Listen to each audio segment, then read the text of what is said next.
आप बैठ जाएं। एक प्रकार से मैं प्रसन्नता से भरा हुआ था जब अंदर आते हुए मैंने भाई मूर और उन सब लोगों को यहाँ मंच पर देख रहा था। वे मित्र जिन्हें मैं इतने वर्षों से जानता हूँ, निश्चय ही आज रात उनको यहाँ पर देखना मेरे लिए सौभाग्य की बात है।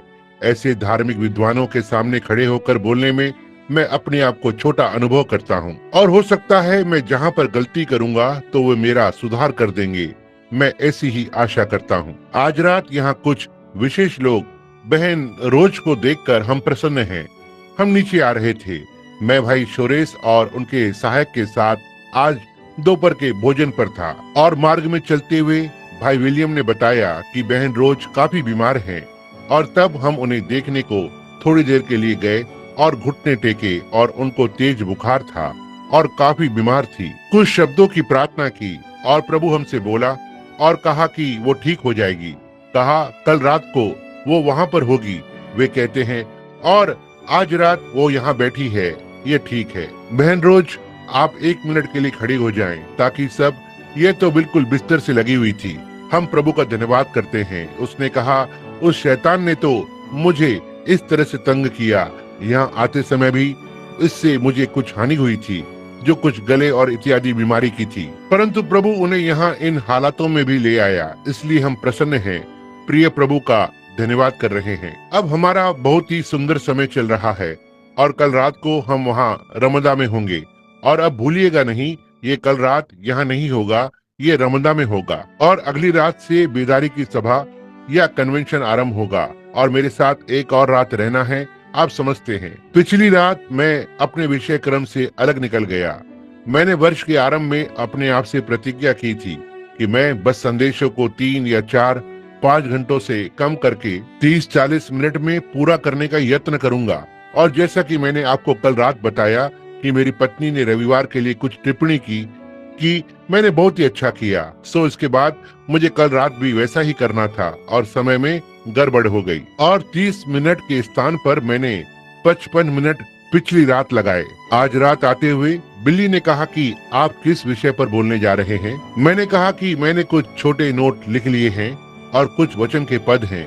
मैं नहीं जानता, उसमें 4 या 5 भिन्न भिन्न संदेश हैं। मैंने कहा जब मैं वहाँ पहुँच जाता हूँ और अनुभव करता हूँ कि क्या चल रहा है। उसने कहा कि आपने वायदा किया था कि आप सब बीमारों के लिए प्रार्थना करेंगे। मैंने कहा जी हाँ श्रीमान, आपके पास कितने प्रार्थना कार्ड हैं? उसने कहा 200। मैंने कहा अच्छा होगा कि मैं आज रात ही आरंभ कर दूं। और उसने कहा अब ध्यान रखें कि आपके पास बोलने के लिए केवल 15 मिनट हैं। कहा कि बाकी आप पिछली रात में ले चुके हैं, हमें जल्दी जल्दी करना होगा। क्या मुझे नहीं करना है? भाई, हमने आपसे वायदा किया है कि हम उन सब लोगों के लिए प्रार्थना करेंगे जिनके पास प्रार्थना कार्ड है। जी हाँ, हम अपने वायदे के प्रति वचनबद्ध हैं। निश्चय ही हम उन सबको इन पंक्तियों के द्वारा नहीं ला सकते हैं, और ना ही मैं उन सबको व्यक्तिगत तौर पे बुला पाऊंगा इस सभा में से। तो भी जहाँ तक कि पवित्र आत्मा मुझे देगा, मैं इतना खड़ा ना हो पाऊंगा। यह तो मेरे लिए कठिन होगा। और पर हम सब लोग इन बातों से परिचित हैं। हम जानते हैं कि परमेश्वर अब भी परमेश्वर है। वो चीज आपको चंगा नहीं करती, वो तो केवल आपके विश्वास को बनाती है, ताकि हम जान सकें कि हम उसकी उपस्थिति में हैं। और हम आज सब बीमार लोगों के लिए प्रार्थना करने जा रहे हैं, हर उस व्यक्ति के लिए जिसके पास प्रार्थना करवाने के लिए प्रार्थना कार्ड है। और उसके बाद कल रात को वहाँ रमदा में हम कोशिश करेंगे कि कुछ और प्रार्थना कार्ड दे दें और उनके लिए प्रार्थना आरंभ करें, क्योंकि अभी मेरे पास कल रात भी है। और मैं सोचता हूँ कि एक रात मेरे पास बेदारी सभा या कन्वेंशन के लिए है। हो सकता है कि नाश्ते वाला समय भी हो। ये निर्भर करता है कि सब कैसे चलता है। यहाँ पर कुछ व्यक्ता हैं जिनका परिचय अभी तक नहीं हुआ है। मैं नहीं सोचता भाई हम्बर्ग, या क्या यह एम्बर्गी, कैश एम्बर्गी। इसलिए मुझसे गलती हो रही है। क्या यह जर्मनी नाम है? मुझे लगता है कि यह जर्मन है, इसलिए मुझे कुछ अजीब सा लगा। जैसा कि हम नाम को बुलाते हैं, जिस तरह से उनका नाम लिया गया, उसके लिए क्षमा करें। इस प्रकार से प्रभु में हमारा बहुत अच्छा समय बीत रहा है। आप सबको, यदि यहाँ कोई नया व्यक्ति आज रात हो, तो आपको यहाँ पाकर हमें सच में प्रसन्नता है, और विश्वास करते हैं कि प्रभु आपको आशीषित करेगा। मेरी ये प्रार्थना है कि आज रात जब हम ये भवन छोड़ेंगे तो कोई भी बीमार न होगा। हमारा प्रभु अपनी महान सामर्थ्य में नीचे उतर कर आएगा और जितने बीमार और अपाहिज हैं सबको चंगा करेगा। यहाँ कुछ समय पहले मैं कुछ लोगों को व्यक्तिगत तौर पर इंटरव्यू के लिए लेता था, कुछ गंभीर मामलों को जिनसे हम बात नहीं कर पाते थे। प्रभु उन्हें आशीषित करता था। इतने लोग इतनी जल्दी जमा हो जाते हैं कि उनकी संख्या 300 या 400 की प्रतीक्षा वाली हो जाती है और इसलिए हम केवल बैठकर प्रभु पर निर्भर करके प्रतीक्षा करते हैं।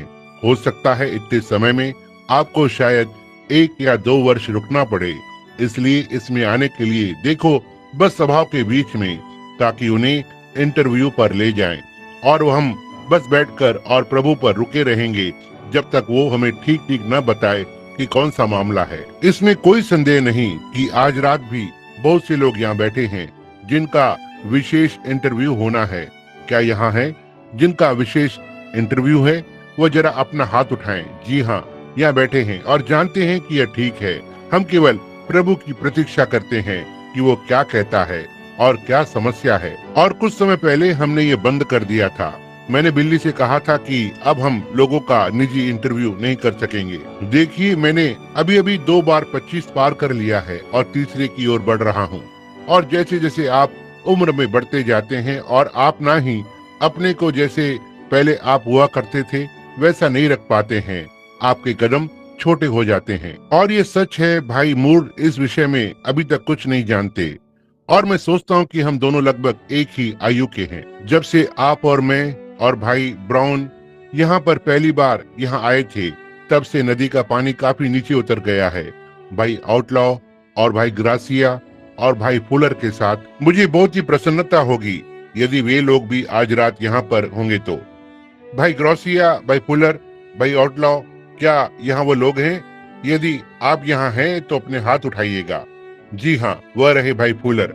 मैं सोचता हूँ कि यदि मैं गलत ना हूँ तो भाई आउटलॉ यहाँ है। भाई ग्रासिया के लिए मुझे विश्वास है कि यदि वह फिनिक्स ना छोड़ गए हों, मैं सोचता हूँ ठीक बात है, वो फिनिक्स छोड़कर वो कैलिफोर्निया चले गए हैं। वह तो निश्चय ही बहुत अच्छे दिन थे और मैं अब तक उसी संदेश का विश्वास करता हूँ जिसका तब करता था। यीशु मसीह कल, आज और युगानुयुग एक सा है।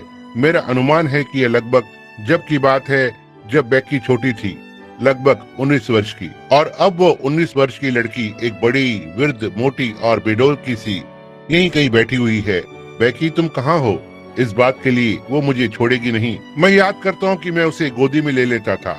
तब जो कार्य मेरे पास था वही आज रात कर रहा हूँ। भाई ग्रासिया के कलीसिया पर मुझे एक रात याद है।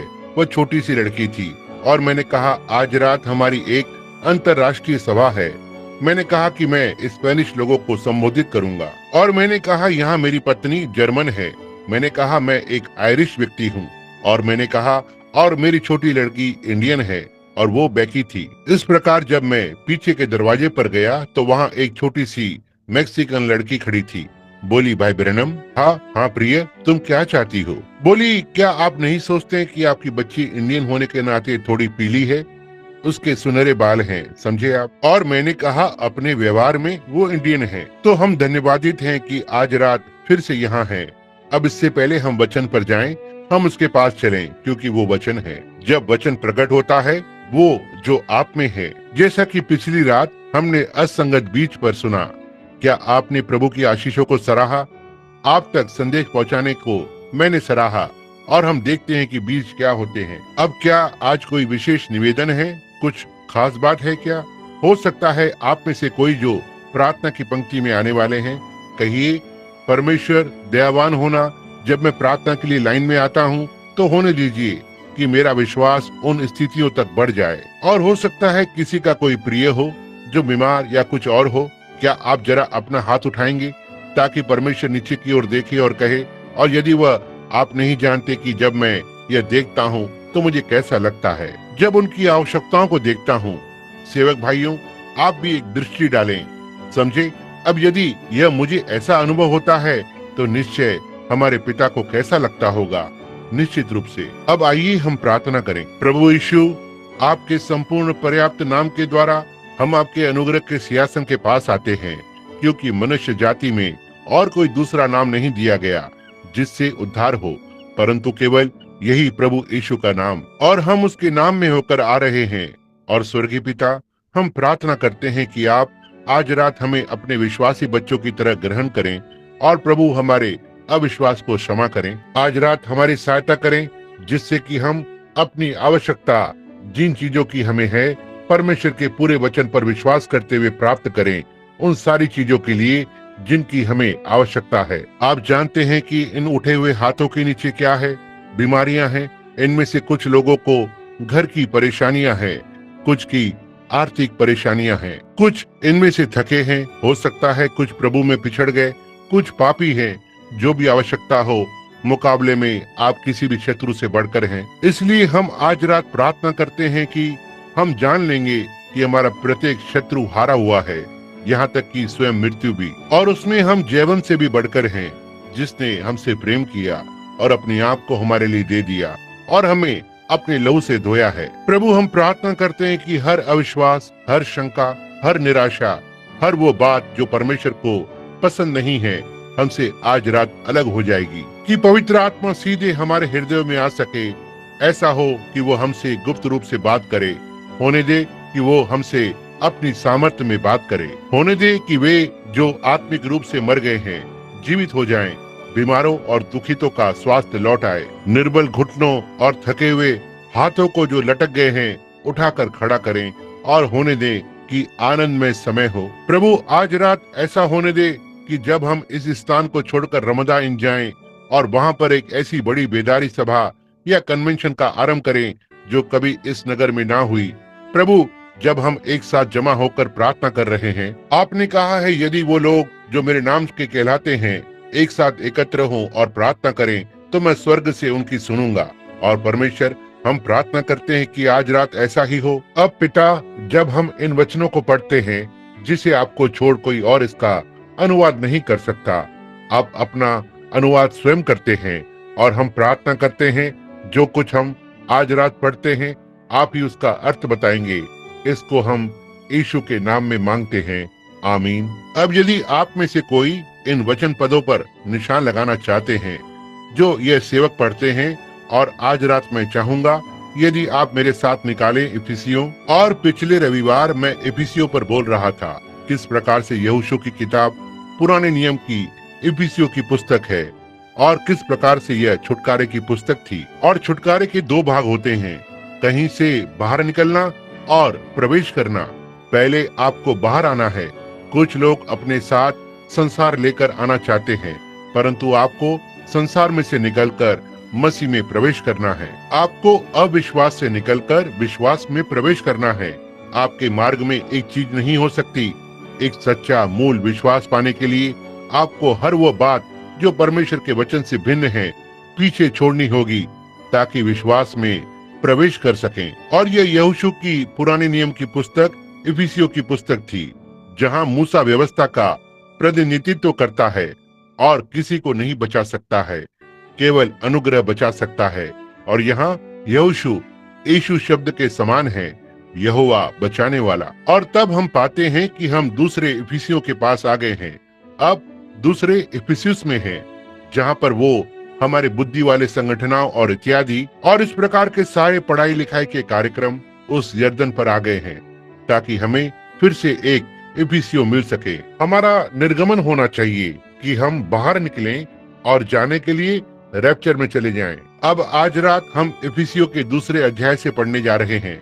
यह मैं सब इसलिए कह रहा हूँ कि तब तक आप उस अध्याय को निकालें। तू और उसने तुम्हें भी जिलाया जो अपने अपराधों और पापों के कारण मरे हुए थे, जिनमें तुम पहले पहल इस संसार के रीति पर चलते थे और आकाश के अधिकार के हाकिम अर्थात उस आत्मा के अनुसार चलते थे जो अब भी आज्ञा न मानने वालों में कार्य करता है। इनमें हम भी सब के सब पहले अपने शरीर की लालसाओं में दिन बिताते थे, शरीर और मन की मनसाएं पूरी करते थे और लोगों के समान स्वभाव ही से क्रोध की संतान थे। परंतु परमेश्वर जो दया का धनी है, अपने उस प्रेम के कारण जिससे उसने हमसे प्रेम किया, जब हम अपराधों के कारण मरे हुए थे तो हमें उसके साथ एक साथ जिलाया, या मसीह के साथ एक साथ जिलाया। अनुग्रह ही से तुम्हारा उद्धार हुआ है। मैं यहाँ से कुछ यानी पद का एक भाग केवल परमेश्वर परमेश्वर जो अनुग्रह में है लेना चाहता हूँ। मैं चाहता हूँ कि आप यहाँ भविष्यवक्ता प्रेरित यानी कि पौलुस पर ध्यान दें, जो कि किस प्रकार से उसने इस बात का उल्लेख किया है। उसने जिसने तुम्हें जिलाया, तुम जो कि मरे हुए थे, उसने तुम्हें जिलाया जो कभी मरे हुए थे, पापों और अपराधों में मरे हुए थे, संसारिक वस्तुओं के पीछे चलते थे, शरीर की इच्छा और मन की मनसाएं पूरी करते थे। यह बदलाव कैसे हुआ आप समझे, और इसका क्या कारण था कि एक समय मरे हुए थे कि जिलाए जाएं। जिलाने का अर्थ है जीवित करना, मृत्यु से जीवन, यह एक बदलाव आया था। इसको छोड़ और कोई नहीं, इसको छोड़ इससे बढ़कर कोई और बात किसी मनुष्य के जीवन में नहीं हो सकती, इतनी महान कि उसको मृत अवस्था से परिवर्तित करके जीवन में ले आए। एक मनुष्य जो भौतिक रूप में मर रहा है, उसे शारीरिक रूप से चंगा किया जा सकता है।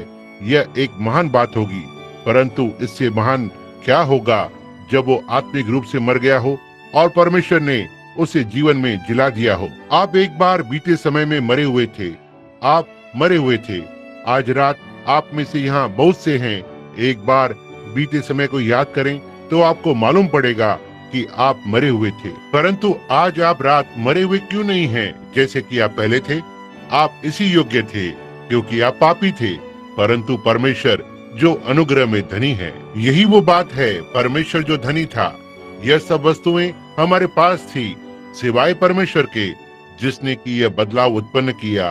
परमेश्वर जो अनुग्रह में धनी है। ओ, मैं कितना प्रसन्न हूँ कि वो अनुग्रह में धनी है।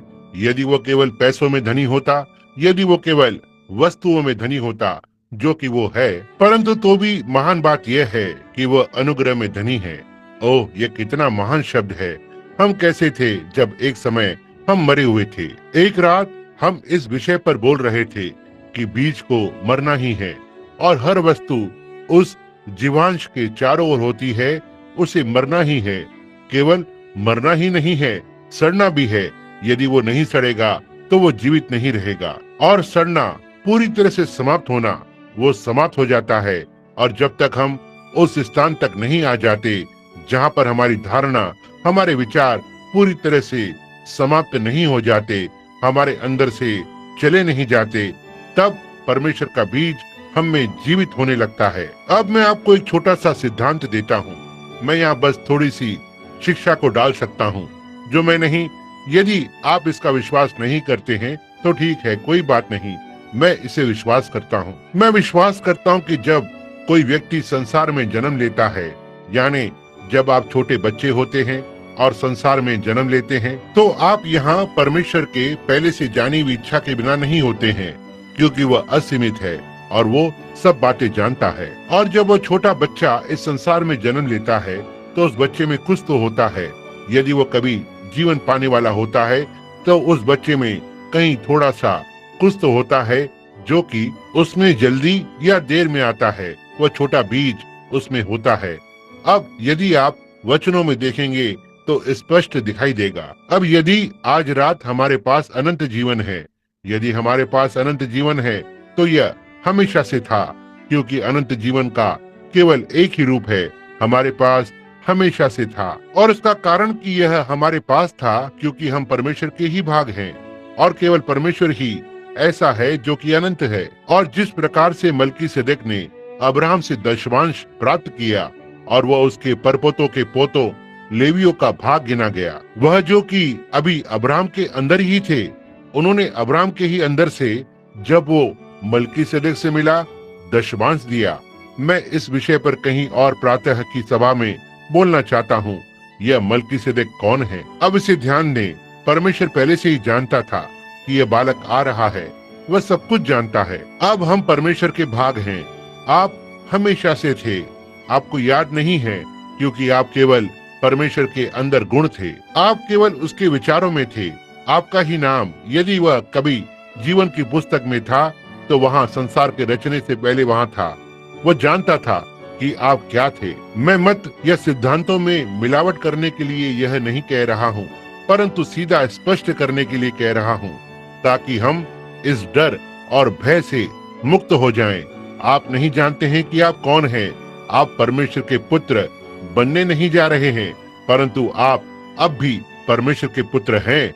देखिए, आप हमेशा से ही परमेश्वर के पुत्र थे, समझे? जब प्रारंभ में परमेश्वर ने आपको अपने विचारों में रखा, तो आपका अपना कुछ भाग होना ही है। आपका जीवन जो अब आपके अंदर है, यह इससे पहले वहाँ परमेश्वर के साथ होना था। तो इससे पहले कि वो एक पदार्थ बनकर इस धरती पर आता, इससे पहले परमेश्वर को छोड़ कोई और वस्तु नहीं थी। आप उसके एक गुण थे। वो जानता था कि आपका क्या नाम होगा, आपके बालों का रंग क्या होगा, वो जानता था। वो आपके विषय में सब कुछ जानता था। केवल एक ही घटना घटी, जब आप पापी हो गए। आप में से बहुत से इन विचारों पर मेरे साथ संगति कर सकते हैं। जब आप एक छोटे से लड़के या लड़की थे, आप इधर उधर घूमा करते थे, तब आपके अंदर कुछ ऐसी बात होगी, कुछ होगा, जबकि दूसरे बच्चों को कोई भी परेशानी नहीं थी और ऐसा लगता था कि आपके अंदर कुछ तो है जो चिल्लाता पुकारता है, कहीं तो परमेश्वर था, जबकि आप एक पापी ही थे। आपको क्या ये याद है? निश्चय ही। अब वो क्या था? वो उस समय एक छोटे से जीवन का रूप आप में था। और जब कुछ समय बाद आपने सुसमाचार सुना, हो सकता है आप कलीसिया गए हो और इधर और उधर खोजबीन की हो और एक संगठन से दूसरे संगठन घूमते फिरे हो, परंतु एक दिन आप परमेश्वर का भाग होने के नाते आपको वचन का भाग होना ही था। और जब आपने वचन सुना तो आप जान गए कि आप कहां से आए हैं, सत्य क्या था। आप जान गए, आप सदा से थे, बीज आप में हमेशा से था। वचन ने उस बीज को जो आप में था देखा, और यह सृष्टि के रचने से पहले आप में था। वचन को देखा और आप इसके पास आ गए। जैसे कि मेरी उकाब वाली कहानी में मुर्गी के नीचे निकला हुआ उकाब कितना ही छोटा क्यों न हो, और वह छोटा उकाब मुर्गी के बच्चों के साथ घूमता। जब मुर्गी बोलती तो वह उसके बोलने को बिल्कुल नहीं समझ पाया, और उन छोटे चूजों का खाना पिछवाड़े के कूड़े पर हुआ करता था। उसकी समझ में नहीं आता कि वे कैसे खा लेते हैं, परंतु उसके अंदर कुछ तो था जो बाकी के उन चूजों से कुछ भिन्न दिखाई देता था, क्योंकि वो आरंभ से ही उकाब था। यह ठीक बात है। एक दिन उसकी माँ उसे ढूंढती हुई आती है, और जब वह उकाब की आवाज को सुनता है तो यह मुर्गी की आवाज से भिन्न थी। और नए सिरे से जन्मे विश्वासी के साथ भी यही होता है। यदि आप चाहें तो सारा धार्मिक ज्ञान सुन सकते हैं और मनुष्य की बनाई हुई सारी विरोधी बातें, परंतु जब वचन की चमक होती है तब आपके अंदर कुछ होता है और आप उसके पास आ जाते हैं। आप जो एक समय पापों में मृत्यु थे, तब उसका जीवन हमें जिला देता है। पहले वहाँ जीवन होना है जिसको वो जगा देता है। परमेश्वर अपनी पहले से जानी हुई मनसा में सब जानता है, और हम पहले से ही परमेश्वर के पुत्र और पुत्रियां ठहराए हुए थे। तुम जो पहले अपने पापों और अपराधों में मरे हुए थे, जहाँ पर हमने अपना सारा समय बिताया, परंतु उसने हमें जिला दिया। और उसको देखिए, जब वो महान धार्मिक विद्वान था, परंतु जब वह यीशु के वचन के सामने आया, वह जी उठा, वह तुरंत जीवित हो गया, क्योंकि वह पहले से ही इसके लिए ठहराया गया था। वो वचन का भाग था, और जब वचन ने वचन को देखा, यह उसका स्वभाव था। उन रूढ़िवादी कलीसियाओं में उन मुर्गियों की आवाज उस पर कोई प्रभाव न डाल सकी। उसने वचन को देख लिया। वह उसका भाग था, वह चूजा नहीं, उकाब था। वह तो कुछ समय के लिए मुर्गियों के बाड़े पर उनके साथ था, परंतु वो तो आरंभ ही से उकाब था। ऐसी ही एक और कहानी मैंने सुनी है। मैं आशा करता हूँ यह बुरी नहीं लगेगी। एक छोटी बतख की, जिसने एक समय मुर्गी के नीचे जन्म लिया। वो नहीं समझ सका, एक छोटा सा अजीब सा जन उसकी समझ में यह मिट्टी वगैरह नहीं आई। वे अनाज वाले मैदान में खेलते थे, परंतु एक दिन बूढ़ी मुर्गी सब बच्चों को खलियान के पीछे ले गई और उसे पानी की गंध लगी। भाई, फिर तो वो पानी की ओर जितना हो सकता था उतनी तेजी से दौड़ा। क्यों? वह तो पहले कभी तालाब पर नहीं गया था, वो कभी भी पानी में नहीं गया था, परंतु वह तो जन्म से ही बतख था। केवल यह था कि उसे अपने आपे में आना था। विश्वासी भी ऐसा ही होता है। उसमें कुछ तो होता है। जब वो परमेश्वर से आमने सामने मिलता है तो वह अपने आपे में आ जाता है। वह बीज जो उसके अंदर है वह उत्तेजित हो जाता है।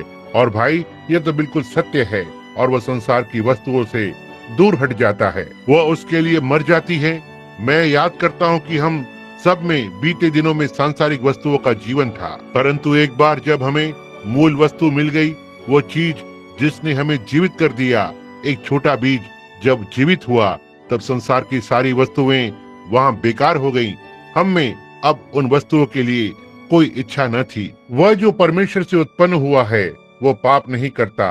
वह उपासक जो एक बार शुद्ध हो चुका, उसके अंदर पाप का विवेक नहीं होता। पाप करने की कोई इच्छा नहीं होती। पाप का प्रश्न समाप्त हो गया। आप मसीह में परमेश्वर के भाग हैं। मसीह आपको बचाने के लिए मरा। अब जरा इन सब बातों पर सोचें कि हम क्या होते यदि यह सब परमेश्वर द्वारा ना होता। परंतु परमेश्वर ने जो अनुग्रह में धनी है, उसने आज रात हमें छुड़ा लिया है। यदि परमेश्वर अनुग्रह में धनी नहीं होता था तो आज रात हम कहाँ पर होते। मनुष्य के कारण ही भ्रष्टता संसार में आई और यहाँ तक एक समय इतना पापमय हो गया था कि परमेश्वर भी मनुष्य को बनाकर दुखित हुआ। पूरे सर से लेकर नीचे तक सारा शरीर सड़ाहट से भर गया था और यहाँ तक कि परमेश्वर मनुष्य के बनाने से दुखित हुआ। इसलिए उसने कहा, मैं उस मनुष्य को जिसको मैंने रचा था नष्ट कर दूंगा। वह उन्हें नष्ट कर देगा क्योंकि उसमें अब भ्रष्टता को छोड़ और कुछ नहीं है। और उस समय पर सारी मनुष्य जाति समाप्त हो जाती। परंतु परमेश्वर जो अनुग्रह में धनी है, वह निर्दोष को दोषियों के साथ मरने नहीं देगा। और उसने जाकर एक मार्ग उन लोगों के लिए तैयार किया जो उस पर चलना चाहते थे और जो वही करना चाहते थे जो ठीक था। उसने एक अनुग्रह का मार्ग उनके लिए बनाया जो अनुग्रह की इच्छा रखते थे। और उसने एक जहाज बनाया। दूसरे शब्दों में उसने अपने उकाबों को पंख लगा दिए ताकि वो न्याय से ऊपर उड़ सकें और चूजों के साथ ना डूब जाएं। परंतु उसने नूह के दिनों में बच निकलने का एक मार्ग बनाया। उसे मार्ग बनाना ही था, इसका प्रबंध करना था, क्योंकि वो अनुग्रह में धनी है। परंतु उसके इस मार्ग का प्रबंध कर देने के बाद उन्होंने इसका इनकार कर दिया। अब उनके मार्ग का इनकार करने का कारण यह था क्योंकि उनके अंदर इसे ग्रहण करने के लिए कुछ नहीं था। मेरी माँ कहा करती थी, तुम शलगम में से लहू नहीं निकाल सकते क्योंकि उसमें लहू होता ही नहीं। इसलिए यदि वहाँ जीवन का कुछ भी नहीं है कि उसे ग्रहण करे तो यह ग्रहण नहीं किया जा सकता। यही कारण था कि फरीसी यीशु के चेहरे की ओर देख सकते थे और उसे बाल जबुल कहते थे क्योंकि उनके अंदर ऐसा कुछ भी नहीं था जो उसे ग्रहण करते। परंतु वह सब जो पिता ने मुझे दिया है, उसने कहा वो मेरे पास आएगा। वहाँ कोई तो ऐसा तरीका है जिससे कि वो प्रकट होगा। आप कभी सड़कों पर चलते हुए लोगों से प्रभु के विषय में बात करें तो वो आपके सामने हंसते हैं। तो हमें कैसे भी यह करना है। लेकिन सुनिए, जब तक पहले पिता ही ना खींच ले, कोई मनुष्य मेरे पास नहीं आ सकता। परमेश्वर को ही खींचना है, उसमें जीवन होना ही है और वह सब जो उसने मुझे दिया है मेरे पास आएगा। जो छुटकारा पाना चाहेंगे उनके लिए उसने प्रबंध को किया है। जो चंगे होना चाहते हैं उनके लिए उसने प्रबंध किया है।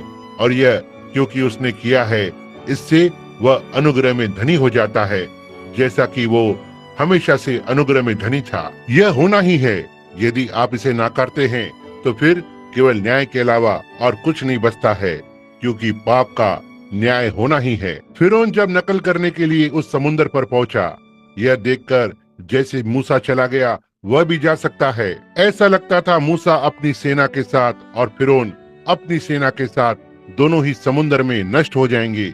परंतु परमेश्वर जो अनुग्रह में धनी है, उसने अपने इब्रानी बालकों के लिए बच निकलने के लिए मार्ग बनाया। क्यों? क्योंकि वह अपने कर्तव्य को ठीक ठीक पूरा कर रहे थे, वह वचन का पालन कर रहे थे। अब केवल यही तरीका है कि हम अनुग्रह प्राप्त करें। जो आज्ञाएं उसने हमें पालन करने के लिए दी हैं, उनका पालन करें। यही विधि है जिससे वह अनुग्रह प्रकट करे कि जो बातें उसने करने के लिए कही हैं, उनका पालन करें। अधिक समय नहीं हुआ कि एक सेवक से छोटा सा वाद विवाद हुआ, जिसमें उसने कहा कि मैं इन दिनों में प्रेरितों के मत सिद्धांतों को सिखा रहा हूँ।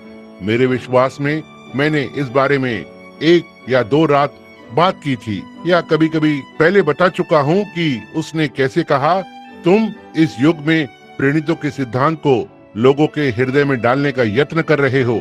उसने कहा, प्रेरितों के साथ ही उनका युग समाप्त हो गया। और मैंने उससे पूछा, अच्छा क्या आप वचन का विश्वास करते हैं? उसने कहा, हाँ। मैंने कहा, प्रकाशित वाक्य 22:18 कहता है कि जो भी इसमें एक भी शब्द घटाएगा या इसमें एक शब्द बढ़ाएगा, 2 शब्द नहीं, एक शब्द भी निकालेगा। कहा कि मैं ये विश्वास करता हूँ। मैंने कहा तब मैं ये आपको बता सकता हूँ कि कहाँ पर प्रेरित युग दिया गया है और प्रेरितों की आशीषें कलीसिया को दी गई हैं। अब आप मुझे ये बताएं वचन में कि कब परमेश्वर ने ये कलीसिया से वापस ले ली।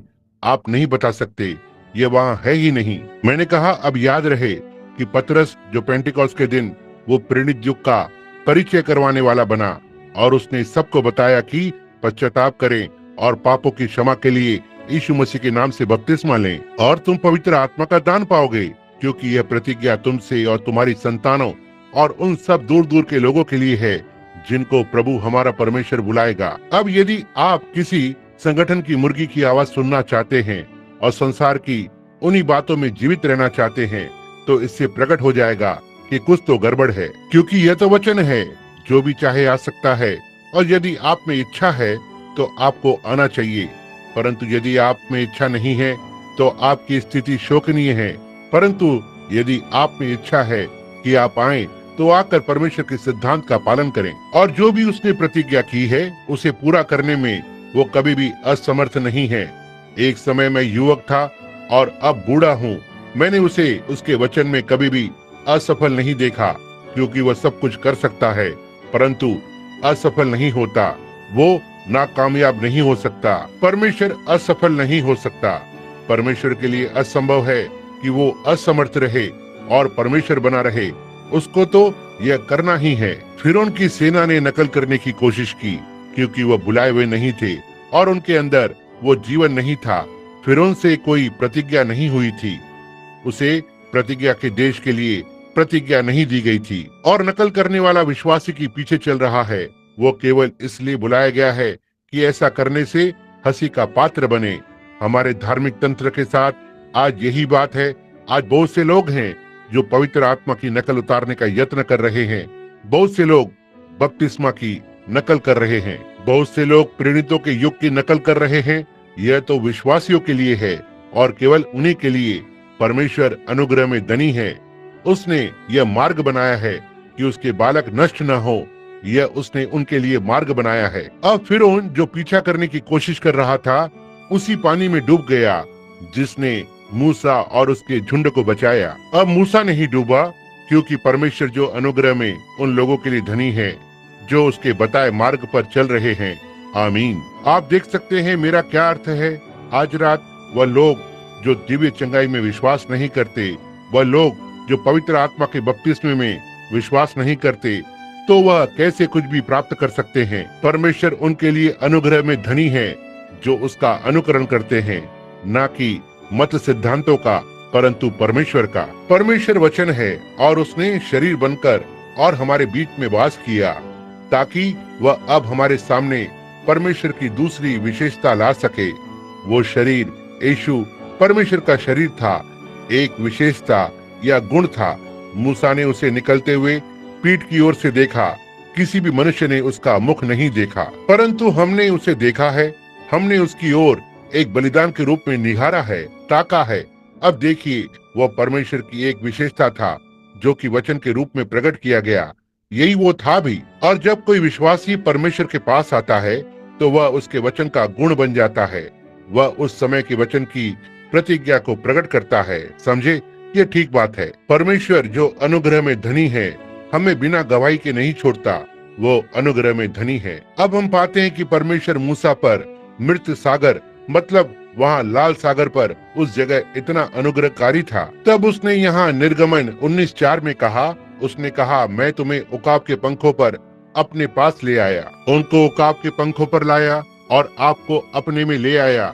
वहाँ सागर के बीच में एक और व्यक्ति था जो नकल करने की कोशिश कर रहा था, लेकिन क्या वो उनको उकाब के पंखों पर ले गया। अब परमेश्वर सदा अपने भविष्यवक्ताओं को उकाबों से दर्शाता है, और ये क्या था?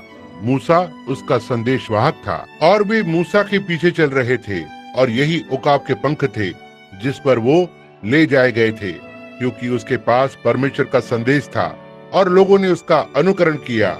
जब वो मूसा के छुटकारे के संदेश के पीछे चल रहे थे तो वो परमेश्वर के पीछे चल रहे थे। और बाइबल बताती है कि वो जिन्होंने विश्वास नहीं किया उनके साथ नष्ट नहीं हुए। परमेश्वर उनके लिए अनुग्रहकारी था क्योंकि वे उसके आदेश का पालन कर रहे थे। परमेश्वर चाहता है कि हम उसकी आज्ञाओं का पालन करें। हम यही बात कोरह और दातान और उनके झुंड के अविश्वासी लोगों के लिए कह सकते हैं। जैसा कि वे उसकी नकल करने की कोशिश कर रहे थे, वे परमेश्वर के कार्यक्रम में गड़बड़ करना चाहते थे। उन्हें एक मनुष्य का कार्यक्रम पसंद नहीं था, उन्हें यह पसंद नहीं आया, उन्हें कुछ तो करना ही था। कोरह ने कहा, क्यों मूसा, यहाँ तुमसे भी अधिक पवित्र लोग हैं। तू अपने को ऐसा दिखाता है जैसे तू ही एक समुद्र का किनारा है या तू ही समुद्र किनारे का एक चिकना पत्थर हो। बल्कि और उसने कहा, तुझे नहीं करना चाहिए, और यहाँ और भी लोग हैं। और मूसा ये जानता था कि वही इन बालकों को उस प्रतिज्ञा किए हुए देश में ले जाएगा, क्योंकि प्रतिज्ञा उसी से की गई थी और उसे उन्हें प्रतिज्ञा किए हुए देश में पहुंचाना है। और आज पवित्र आत्मा यहाँ परमेश्वर के वचन को सत्य सिद्ध करने के लिए यहाँ है, और यही उकाब के पंख हैं, मानो जिस पर कि हमें सवार होना है, ना कि मनुष्य के द्वारा बनाए धर्म ज्ञान पर, परंतु हमें उकाब के पंखों पर सवार होकर प्रतिज्ञा किए हुए देश में जाना है। और यहाँ कोरह के विचार चूजों के झुंड को इकट्ठा करने जा रहे हैं। आप जानते हैं कि वो उकाब की नकल करने आए हैं, और जब उन्होंने ऐसा किया तो परमेश्वर ने कहा कि अपने आप को उनसे अलग करो, और उसने संसार को निगल लिया। उसने तो सब चीज को, सारी सृष्टि को निगल लिया होता, परंतु परमेश्वर उनके लिए अनुग्रह में धनी है जो उसके वचन का पालन करते हैं। परमेश्वर सदा अनुग्रह में धनी है। उनमें से बहुत से मूसा की ओर आ गए, और परमेश्वर ने धरती को खोल दिया और वह अविश्वासियों को निगल गई। वो जो अविश्वासी है हमेशा नष्ट होगा। वे लोग जिन्होंने विश्वास नहीं किया, यद्यपि वे बाहर निकल कर आए और कुछ समय साथ चले, यीशु ने कहा परंतु वे सब मर गए, और मृत्यु का अर्थ अस्तित्व का मिट जाना है। वे मरे हुए हैं। जरा उनके विषय में सोचें। वे निकलकर बाहर आए और परमेश्वर के आश्चर्य कर्म को देखा, परमेश्वर के बलवंत हाथ को देखा, मन्ना से आनंदित हुए, और वहां से निकलकर एक मनुष्य की सुनी जिसका नाम बालाम था, जिसने परमेश्वर के मार्ग को अपनी वचन विरोधी शिक्षा से भ्रष्ट किया। हम सब भाई लोग हैं, इसलिए आइए हम सब इकट्ठे हो जाएं। आज बालाम का दूसरा कार्यक्रम खड़ा हो रहा है। चलिए सब इकट्ठे हो जाएं। यह काम नहीं करेगा। आइए हम उकाब के साथ चलें। यहोवा उकाब और आप छोटे उकाब हैं। उस पूरे झुंड में से केवल 3 बचे, मूसा, कालेब और यहोशू, और बाकी सब जंगल में नष्ट हो गए। संत यूहन्ना के 6वें अध्याय में यीशु ने ऐसा ही कहा है। परमेश्वर अपने अनुग्रह में उनको बाकी अविश्वासियों के साथ नष्ट नहीं होने देगा। वे सब वहीं जंगल में मर गए और वे मरे हुए हैं। परमेश्वर ने मूसा और विश्वासी उकाबों को बचा लिया क्योंकि उन्होंने वचन का आदर किया। और मित्रों, आज हम एक ही विधि से परमेश्वर का अनुग्रह प्राप्त कर सकते हैं। परमेश्वर जो आज अनुग्रह में धनी है, केवल जो उसने कहा है उसका आदर करें। किसी और ने क्या कहा है उससे कुछ नहीं मिलेगा। आपको परमेश्वर ने जो कहा है वो लेना होगा। उसने कहा, हर मनुष्य का वचन झूठा ठहरे और मेरा सच्चा। आज हमें बहुत से स्थानों में यह बताया जाता है कि आपको केवल यह करना है कि कलीसिया की सदस्यता को लेकर उनके मत सिद्धांतों के विश्वास को करें, या जो भी है उसे ग्रहण कर लो, या प्रार्थना को बोलो, या अपना नाम किताब में लिखवा लो, या जल के छींटे पड़वा लो, या कोई अलग तरह का बपतिस्मा, या ऐसा ही कुछ। आपको बस केवल यही करना है, परंतु यह गलत है। परमेश्वर का औकाब होने के लिए आपको दिन प्रतिदिन उसके वचन का पालन करना होगा। आपको लगातार वचन रूपी भोजन खाना होगा। अब इसके बाद हम फिर से उन्हें बुड़बुड़ाते हुए पाते हैं। परमेश्वर के अनुग्रह दिखाने के बाद हम उन्हें विश्वास में निर्बल पाते हैं, और हम देखते हैं कि वे परमेश्वर पर बुड़बुड़ाते हैं। और जब उन्होंने ऐसा किया तो वे सांप के काटने से मर रहे थे। देखिए, वे इसी योग्य हैं जिन्होंने यही किया। कोई भी जो परमेश्वर के वचन में गलती करता है और वही करे जो उन्होंने किया, तो मरने योग्य है। जिन्होंने भी उनमें से इच्छा की वे जंगल में मरने योग्य ठहरे। परंतु जब वे इतने बीमार थे कि यहाँ तक डॉक्टर मूसा या कोई भी कुछ भी नहीं कर सका, और वे हजारों की संख्या में मर रहे थे, परंतु परमेश्वर जो दया में धनी है, उसने उनके लिए जो उस पर विश्वास कर सकते थे उनके बच निकलने के लिए मार्ग बना दिया। उसने पीतल का सांप स्थापित करने के द्वारा विषमार दवा बना ली। परमेश्वर ने उदारता में परमेश्वर ने बच निकलने का मार्ग बना दिया ताकि उसके विश्वासी बच्चे चंगे हो जाएं। परमेश्वर हर एक चीज जो गलत है उसमें रुचि रखता है। हर वो बात जिसकी आप आशा करते हैं, जीवन के हर मार्ग में परमेश्वर आप में रुचि रखता है। आप उसके बालक हैं और वो अनुग्रह में धनी है। वो आपके लिए करना चाहता है। उसको जीवन में लेने के बाद भी उन्होंने पाप किया। इसी चीज को उस पीतल के सांप के द्वारा परमेश्वर ने उनके लिए प्रायश्चित्त का मार्ग बनाया, जो कि यह दर्शाता है कि पाप का न्याय हो चुका। और उस दान को उन्होंने मूर्ति पूजा में बदल दिया और इससे फिर से पाप हुआ। परमेश्वर अपनी महिमा किसी को नहीं देता, इसलिए हमारे पास 2, 3, 4 ईश्वर नहीं हो सकते। केवल एक ही परमेश्वर है। वो अपनी महिमा को किसी और चीज के साथ नहीं बांटेगा। वो तो स्वयं अकेला परमेश्वर है, समझे। इसलिए मूर्ति पूजकों के पास बहुत से ईश्वर हैं। हमारे पास एक ही परमेश्वर है और वो अपनी महिमा दूसरे के साथ नहीं बांटेगा, न ही वो अपने सामने किसी वस्तु को मूर्त बनने देगा। यद्यपि उसने लोगों के लिए प्रायश्चित्त को बनाया था और वो परमेश्वर का वचन था, वो ठीक था, परंतु जब वह मूर्ति पूजा के रूप में बदल गया तब वे संकट में पड़ गए। अब मैं सोचता हूँ कि यही वो बात है जो हमारे कलीसियाई युगों में हुई है। परमेश्वर ने मार्टिन लूथर का संदेश उसके संदेश के साथ भेजा, जॉन वेस्ली पेंटिकॉस्टल का संदेश, परंतु हमने इसके साथ क्या किया? बिल्कुल वही बात जो उन्होंने पीतल के सांप के साथ की थी कि हमने इसकी मूर्त बना ली।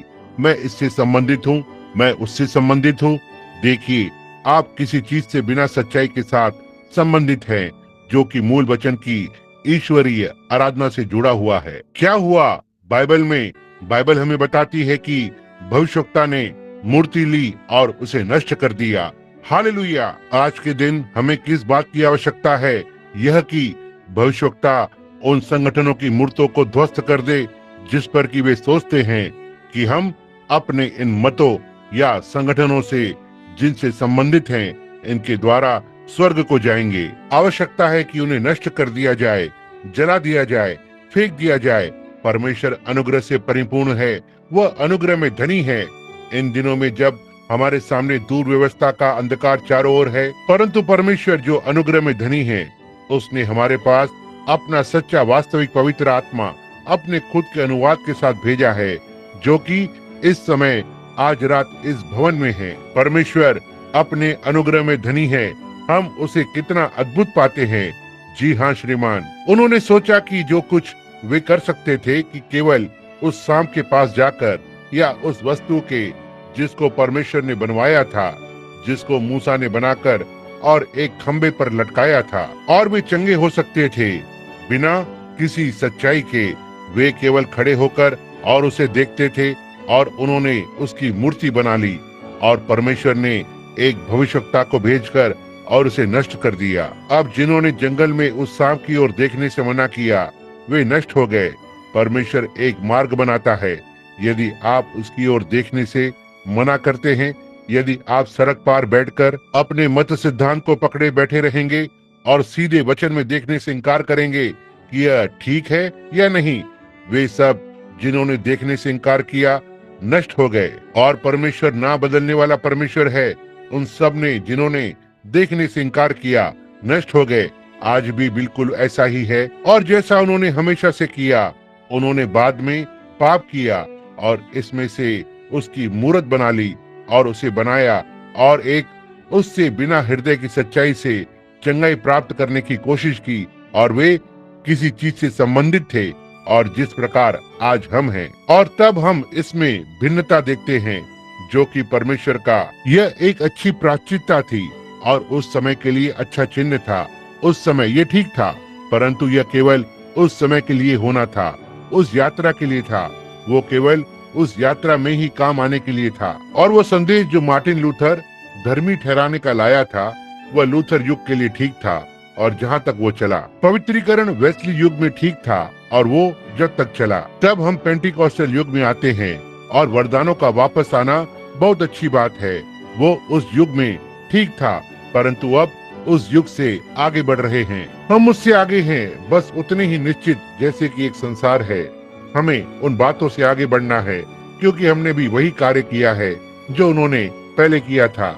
इसमें से उसकी एक मूर्त बनाकर मैं इस कार्यक्रम से संबंधित हूँ, मैं उस कार्यक्रम से संबंधित हूँ। परमेश्वर किसी को भेजेगा जो इन चीजों को ध्वस्त कर देगा और टुकड़े टुकड़े करके तोड़ देगा और उसके वचन को प्रमाणित करेगा, पूरे वचन को। ध्यान दे, परमेश्वर की महिमा हो।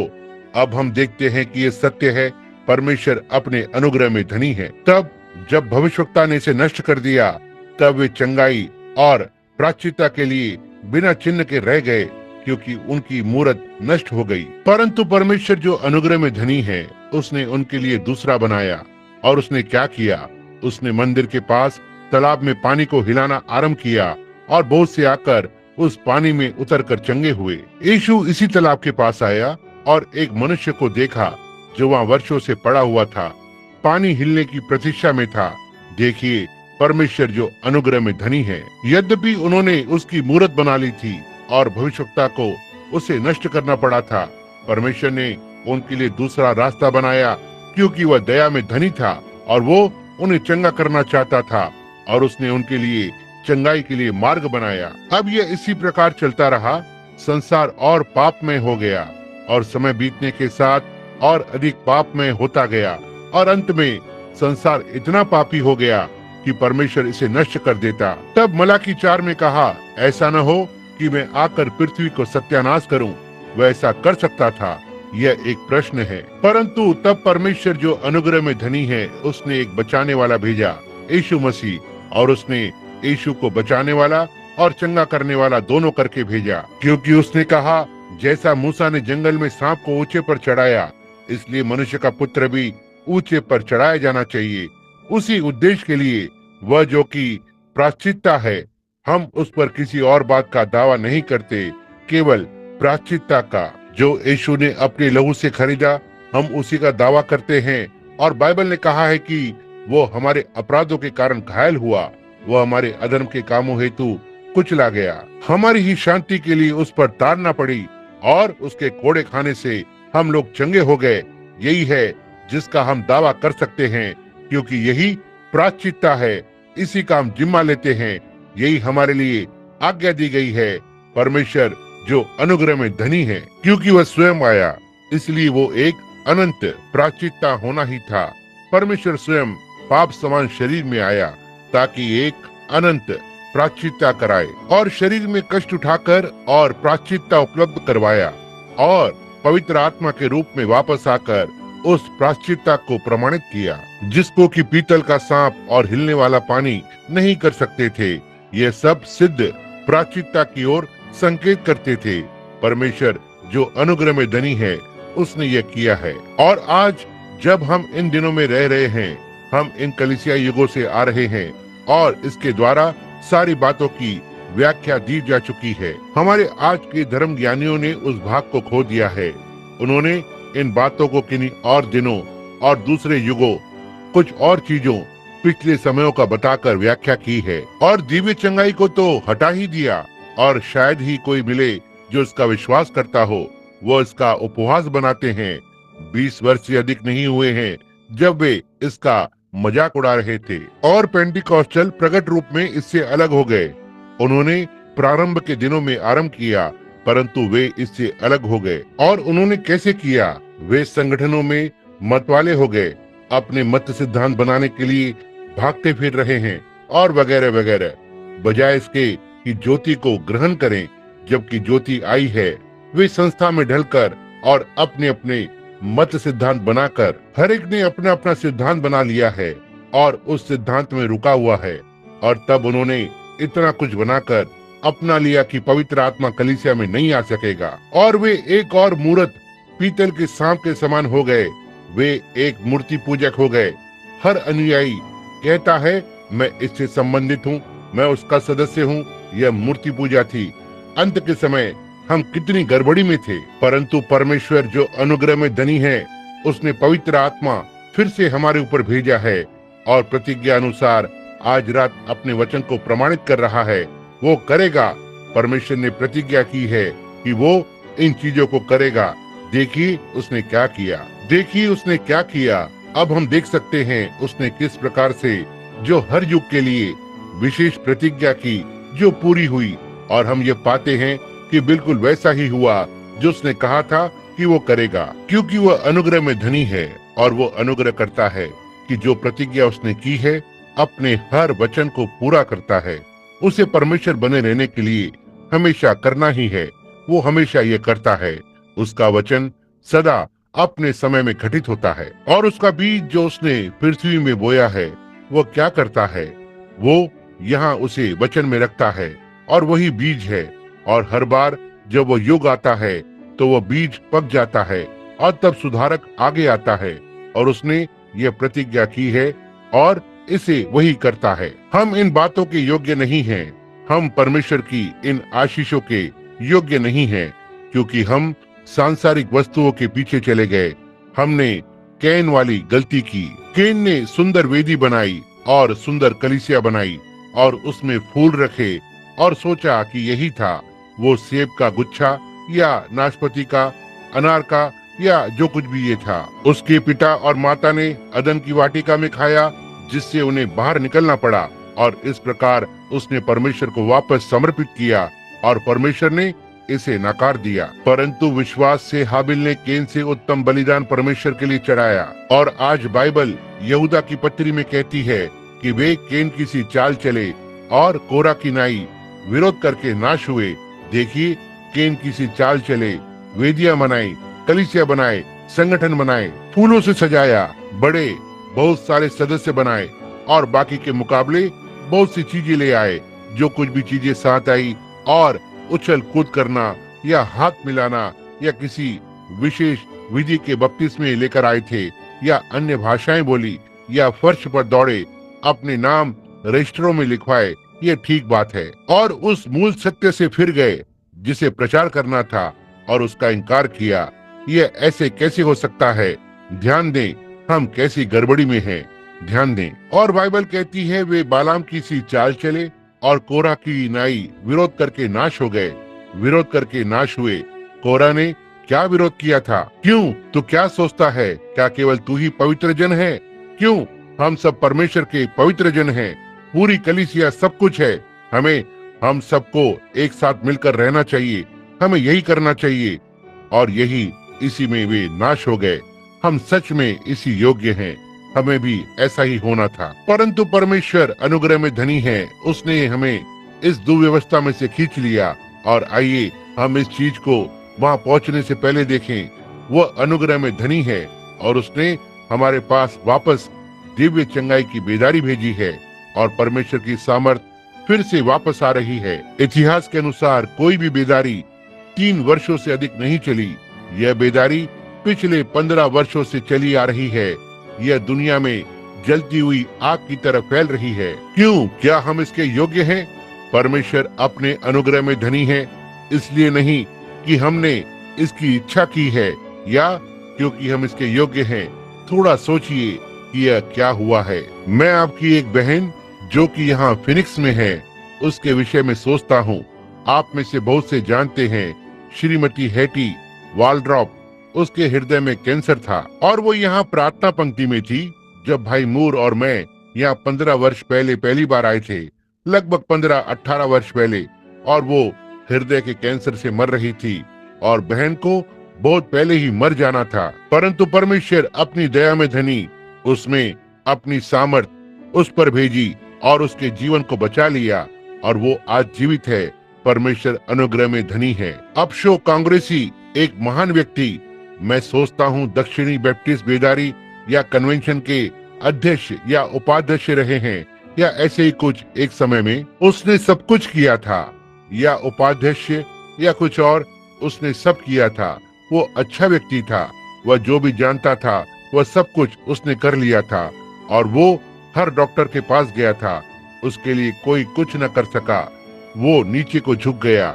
सेवकों ने उसके लिए प्रार्थना की थी। उसके ऊपर सिर पर 1 गैलन तेल डाल दिया गया था अभिषेक के लिए भिन्न भिन्न सेवकों द्वारा भिन्न भिन्न जगहों पर। एक रात लॉस एंजलिस कैलिफोर्निया में वह पुलपिट पर था उसने पहिए की कुर्सियों का ढेर देखा जो वहाँ बैठे हुए लोगों की गिनती से लगभग दुगना तिगना था। वहाँ कलीसिया के गलियारे में ऊपर और नीचे पड़ी थी और फिर वहाँ एक चारपाई पर छोटी काली निगरो लड़की पड़ी हुई थी और उसकी माँ उसके बराबर में बैठी थी और मेरा भाई प्रार्थना पंक्ति को ऊपर की ओर ला रहा था और मैं देख रहा था और नहीं जानता था कि क्या हो रहा है। और मैंने एक डॉक्टर को मुंह पर मोटा शीशा लगाए एक छोटी निगरो लड़की का ऑपरेशन करते देखा। उसके गले का ऑपरेशन था और उसे लकवा मार गया और मैंने चारों ओर देखा। मैंने सोचा कि यह बच्चा कहाँ है, मैं उसे नहीं देख पा रहा था। थोड़ी देर के बाद उस प्यारी छोटी लड़की के लिए कोई आशा नहीं थी जो कि लगभग 7 या 8 साल की थी और उसे सारा जीवन इसी लकवे वाली स्थिति में रहना था। और वहाँ उसकी माँ अपने घुटनों पर झुकी हुई प्रार्थना कर रही थी। तब मैंने कहा कि इस डॉक्टर ने आपकी छोटी लड़की का ऑपरेशन किया है और बाकी का विवरण दिया। वो बोली, श्रीमान ये ठीक बात है। तब वो बच्ची को मंच पर लाने का प्रयत्न करने लगी। उन्होंने उसे ऐसा करने से मना किया। उन्होंने उसे शांत करने का यत्न किया। जिस समय उन्होंने उसे शांत किया मैंने सोचा कि तो ठीक है, हम उसके लिए प्रार्थना करने का मौका निकाल पाएंगे। थोड़ी देर में हो सकता है कुछ लोग जो यहाँ हैं उस रात वहाँ पर थे। और मैं श्रोताओं की ओर देख रहा था। मैंने देखा कि वो छोटी लड़की उस एक छोटे से रास्ते पर अपनी गुड़िया को लेकर हाथों में झुलाती हुई जा रही है। इससे कोई मतलब नहीं कि डॉक्टर ने क्या क्या कहा है कि वह अपने शेष जीवन भर लकवे में पड़ी रहेगी। परमेश्वर अनुग्रह में धनी उसने दर्शन के द्वारा अपनी पवित्र आत्मा को भेज दिया और वो छोटी लड़की वहाँ उठ खड़ी हुई और वो और उसकी माँ हाथ पकड़े हुए कलीसिया के गलियारे से परमेश्वर की महिमा करते हुए चले गए। वहाँ पीछे एक बूढ़ा कांग्रेसी उपशा बैठा हुआ था। आप में से बहुत से उसकी गवाही जानते हैं। वो एक अच्छा मनुष्य था, जीवन में सारी कोशिशें कर ली थी। 66 वर्षों से अपंग पहिए की कुर्सी में था, पलंग से लग गया था। बगल में बैसाखी थी जिनसे वो चलता था और कभी भी साधारण मनुष्य की तरह नहीं चला था। और वहाँ वो बैठा हुआ यह सब देख रहा था और यकायक मुझे एक दर्शन दिखाई दिया। उसमें वह पीछे सभा में पैदल चलता हुआ नीचे आ रहा था, अपना सिर झुकाए, बिल्कुल अच्छी तरह जैसे कोई आम व्यक्ति चलता है। मैं नहीं जान पाया कि वो कौन व्यक्ति था।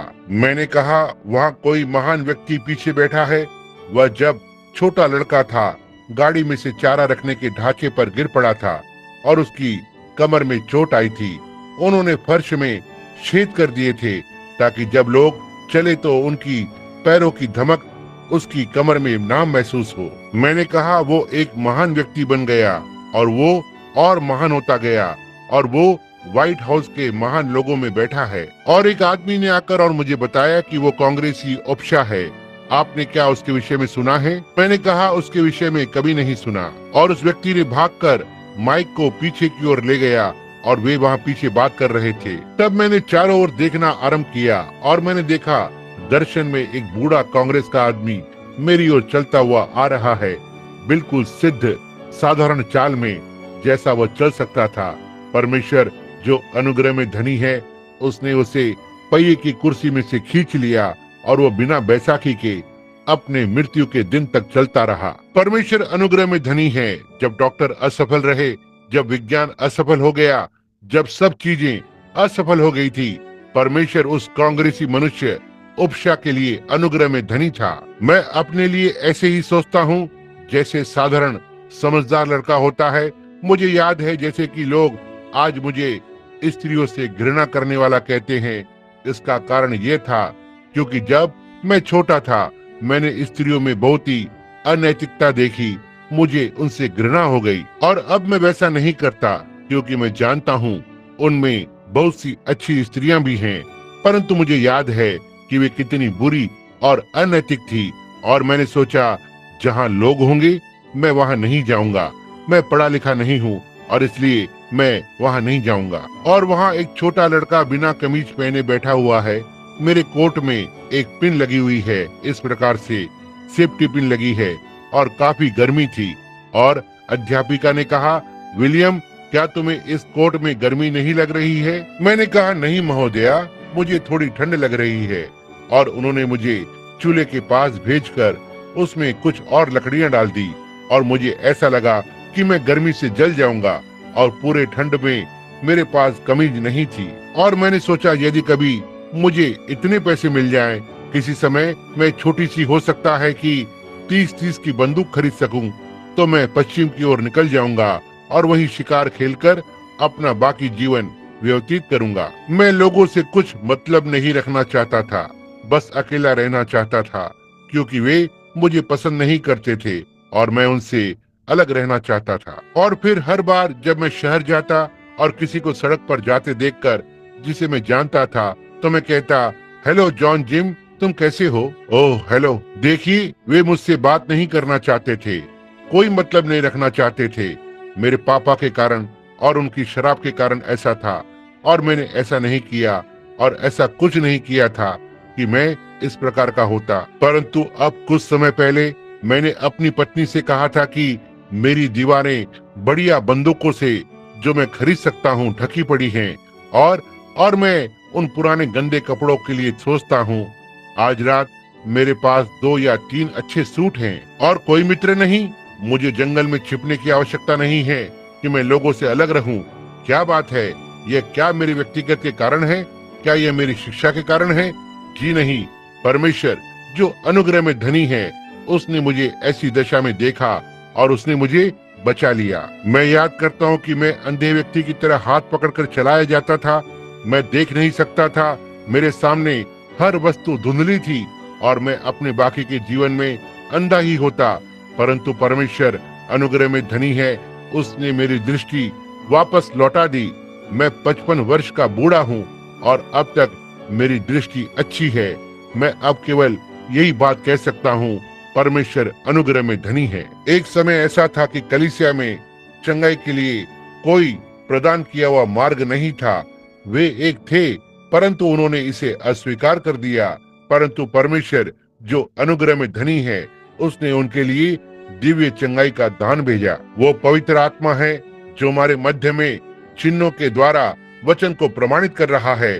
परमेश्वर अनुग्रह में धनी है। मेरे पास इन टिप्पणियों के लिए 2 या 3 पन्ने हैं, परंतु मैं उनको लेने का यत्न नहीं करूंगा, क्योंकि मुझे ध्यान है कि बीमारों की प्रार्थना का समय लगभग हो गया है। परंतु परमेश्वर अनुग्रह में धनी है। आज रात यहाँ बहुत से हैं जिनके लिए डॉक्टर ने मना कर दिया है। बहुत से लोग पहिए वाली कुर्सियों में बैठे हैं। वे शायद वहाँ से कभी भी नहीं निकल पाएंगे। उन्हें उसी में रहना है। उसमें से कुछ विभिन्न प्रकार से लकवा ग्रस्त हैं और वो कभी नहीं वहाँ से नहीं उठ सकते। उनके लिए कोई तरीका नहीं है कि वे वहाँ से उठ सकें। परंतु परमेश्वर अपने अनुग्रह में धनी है। उसने प्रायश्चित्त को प्रदान किया है। इसे अस्वीकार न कीजिए, इसे स्वीकार करें।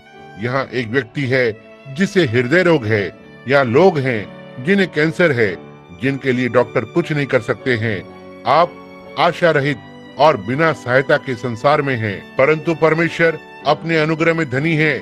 उसने हमारे यहाँ बीच में अपने पवित्र आत्मा को भेजा है, जो कि अपने वचन को सिद्ध करके यह सिद्ध करता है कि वो कल, आज और सर्वदा एक सा है। क्योंकि हम इसके योग्य हैं, क्योंकि परमेश्वर अपने अनुग्रह में धनी है। आमीन। और वही एक है, वही एक व्यक्ति है, वो प्रभु यीशु है। वो मृत नहीं है, परंतु वो मरे हुए में से जी उठा है और हमेशा के लिए जीवित है। वो कल, आज और सदा तक एक सा है। वो आज भी अनुग्रह में वैसा ही धनी है जैसा वह लहू बहने वाली स्त्री के लिए था, और वो भीड़ में घुस गई।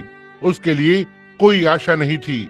डॉक्टरों ने जो वे कर सकते थे कर चुके थे। उसका लहू बहता था, वो मर रही थी और उसने गुरु के वस्त्र को छू लिया। परमेश्वर जो अनुग्रह में धनी है घूमा और उसकी दशा को बता दिया कि वो अपने इस लहू बहने की बीमारी से चंगी हो गई है। एक दिन एक वेश्या कुएं पर गई कि थोड़ा पानी ले आए। उसके लिए कोई आशा नहीं थी। वह समाज से, उन लड़कियों के बीच से निकाल दी गई थी जो वहाँ रहा करती थी। उसका जीवन अच्छा नहीं था और उसने सोचा कि अब कोशिश करने का क्या लाभ होगा, मुझे तो निकाल दिया गया है, अब मेरे लिए क्या बचा है। परंतु उसने वहाँ कुएं के पास ही किसी को खड़े हुए या बैठे हुए देखा और वहाँ एक व्यक्ति बैठा था। उसने उसको जो कुछ उसने किया था सब बता दिया। परमेश्वर अपने अनुग्रह में धनी है। वही परमेश्वर आज रात भी वैसे ही अनुग्रह में धनी है, और जैसा कि वो उन दिनों में था, परमेश्वर धनी है। मैं सोचता हूँ हमने 200 प्रार्थना कार्ड बांटे हैं, या हमने 200 लोग बुलाए हैं। हम उन्हें बुलाने जा रहे हैं और लोग कृपया पंक्ति में आए, हम उनके लिए प्रार्थना करने जा रहे हैं। परंतु इससे पहले हम शुरू करें, यहाँ पर कुछ नए लोग भी हैं। हर अंधविश्वास से बचने के लिए यह कोई अंधविश्वास नहीं है, यह परमेश्वर की प्रतिज्ञा का प्रकटीकरण है। यह इस पर निर्भर करता है कि आप कैसे देख रहे हैं। किसी मनुष्य में यह गुण नहीं है, किसी मनुष्य में कोई सामर्थ्य नहीं है, परंतु विश्वासी होने के नाते हमें अधिकार है। शक्ति नहीं, परंतु अधिकार है। अधिक समय नहीं हुआ, किसी ने मुझसे पूछा कि भाई ब्रैनम, आप विश्वास करते हैं कि आप में यह करने की सामर्थ्य है? मैंने कहा, मेरे पास कोई भी सामर्थ्य नहीं है, परंतु मेरे पास अधिकार है, और हर विश्वासी के पास है। यदि आप अस्वीकार करेंगे तो आप जहां हैं वहीं रहेंगे, परंतु यदि आप स्वीकार करेंगे तो आपके लिए बहुतायत में होगा, क्योंकि परमेश्वर अनुग्रह में धनी है। एक पुलिस वाले को ही लीजिए, जो अपने दुबले पतले से शरीर पर ढीले ढाले से कपड़े पहने सड़क पर खड़ा है। टोपी से उसके कान नीचे की ओर झुके हुए हैं, और वो वहाँ सड़क पर आता है जहाँ मोटर कार 50 मील प्रति घंटे के रफ्तार से आ रही है। उसमें 300 हॉर्स पावर का इंजन लगा है। उसके अंदर तो इतना भी दम नहीं है कि साइकिल को रोक सके। यह ठीक बात है, परंतु उसे उस सीटी को बजाने दीजिए और अपने हाथ ऊपर इशारे के लिए करने दीजिए, और देखिए ब्रेक की कैसे आवाज आती है। उसमें कोई ताकत नहीं है, परंतु उसके पास अधिकार है। सारा नगर उसके पीछे है, और जब कोई पुरुष या स्त्री, मैं चिंता नहीं करता वो किस दशा में है, उसकी प्रतिज्ञा के द्वारा आपके पास परमेश्वर का अधिकार है, क्योंकि वह धनी है। उसने बहुतायत में देने की प्रतिज्ञा दी है। यदि तुम इस पहाड़ से कहो हट जा, और अपने हृदय में संदेह न करो, परंतु अपने हृदय में विश्वास करो कि यह यहाँ से हट जाए, और जो कुछ तुमने कहा है वह हो जाएगा। तुम जो कहोगे हो जाएगा। आप में सामर्थ्य नहीं है, परंतु आपके पास अधिकार है। याद करें, जब उसने मुझसे कहा कि तुम लोगों के हृदय के विचार प्रकट करने योग्य हो जाओगे, क्योंकि वह आप में से फिनिश के बहुत से लोगों को याद है ना, उसने यह प्रतिज्ञा की थी। वह जो भी प्रतिज्ञा करता है वो करता है। कोई संदेह नहीं कि यहाँ आप में से बहुत से हैं जिनके पास प्रार्थना कार्ड नहीं है। आप में से कितने बीमार हैं और उनके पास प्रार्थना कार्ड नहीं है? जरा अपने हाथ उठाएं। ठीक है, ठीक है। यदि आप जानना चाहते हैं, ना ही सामर्थ परंतु वचन का अधिकार, जो काम मैं करता हूँ तुम भी करोगे। यीशु ने लूका 17:30 में अपने आने से पहले प्रतिज्ञा की है कि तब नूह का सा समय होगा, मूसा या नूह का सा, तब वे खाते और पीते और विवाह में लेन देन करते होंगे, और उस दिन तक न जान पाए जब तक नूह जहाज में घुसा। उसने कहा फिर वही समय होगा। तब उसने यह भी कहा जैसा कि लूत के दिनों में था, और उसने कहा यही मनुष्य के पुत्र के प्रकट होने के दिनों में होगा, जब मनुष्य का पुत्र अंतिम दिनों में प्रकट होगा। अब देखिए किस प्रकार से मनुष्य का पुत्र अपने आप को इस दूत के व्यक्ति में प्रकट करता है, जो कि मनुष्य का पुत्र है। बिल्कुल पूर्ण रूप से अब्राहम ने उसे एलोहिम कहा। वो मनुष्य का पुत्र था। उसने अन्य जाति के संसार को जलाने से पहले अपने आप को प्रकट किया था विश्वासी के लिए। उसने यह कैसे किया? दिखावटी विश्वासी के लिए उसने प्रचार के लिए 2 प्रचारक भेजे, परंतु सच्चे विश्वासी के लिए वह तंबू की ओर पीठ करके खड़ा हो गया, और उसने कहा अब्राहम। वह कुछ दिनों पहले अब्राम था, परंतु अब वह अब्राहम है। तेरी पत्नी सारा कहाँ है? कहा वो आपके पीछे तंबू में है। उसने कहा मैं अपनी प्रतिज्ञा तेरे लिए पूरी करने जा रहा हूँ, मैं तुझे भेंट करने वाला हूँ। ओह, अब्राहम 100 वर्ष का था और सारा 90 वर्ष की थी, परंतु परमेश्वर अनुग्रह में धनी है। उसने अपनी प्रतिज्ञा पूरी की। उससे बालक उत्पन्न हुआ, क्योंकि परमेश्वर दयालु है और वो दया से परिपूर्ण है। वह दया में धनी है। वो अपना वचन पूरा करता है। ध्यान दें, जब उसकी पीठ तंबू की ओर थी तो सारा हंसी और कहा, यह बातें कैसे हो सकती है? मैं बूढ़ी हूँ, मुझे अपने पति से यह सुख कैसे मिल सकता है जैसा कि नौजवान विवाहित स्त्री को मिलता है? क्यों? वह तो 100 वर्ष का बूढ़ा है। हमारे वैवाहिक शारीरिक संबंध तो वर्षों पहले ही समाप्त हो गए हैं। यह कैसे हो सकता है? और वो इस विषय में हंसी। और वो दूत, वो मनुष्य का पुत्र जिसकी पीठ तंबू की ओर थी, उसने कहा, सारा, तू यह कहकर क्यों हंसी कि यह बात कैसे हो सकती है? यह क्या था? यीशु ने कहा, संत लूका 17:30 में कहा, जैसा कि लूत के दिनों में हुआ था, बिल्कुल वैसे ही स्थिति अन्य जाति के संसार के जलने से पहले होगी। उसने कहा, मनुष्य का पुत्र अपने आप को उन दिनों में प्रकट करेगा। उसने वही प्रतिज्ञा की जो मलाकी 4 ने प्रतिज्ञा में कहा, एक संदेश आएगा जो लोगों को फिर से मूल पेंटिकॉस्टल के संदेश में वापस फेर लाएगा। और उन्हीं आशीषों के साथ जो उन दिनों में थी, यह क्या है? यह 2 पंखों वाला उकाब है। दोनों, नया और पुराना नियम, जो अपने प्रतिज्ञा रूपी पंखों को एक साथ फड़फड़ा रहा है, जो कि परमेश्वर ने अपनी प्रतिज्ञाओं को, जो उसने पवित्र शास्त्र में दी है, कि वो इनको करेगा।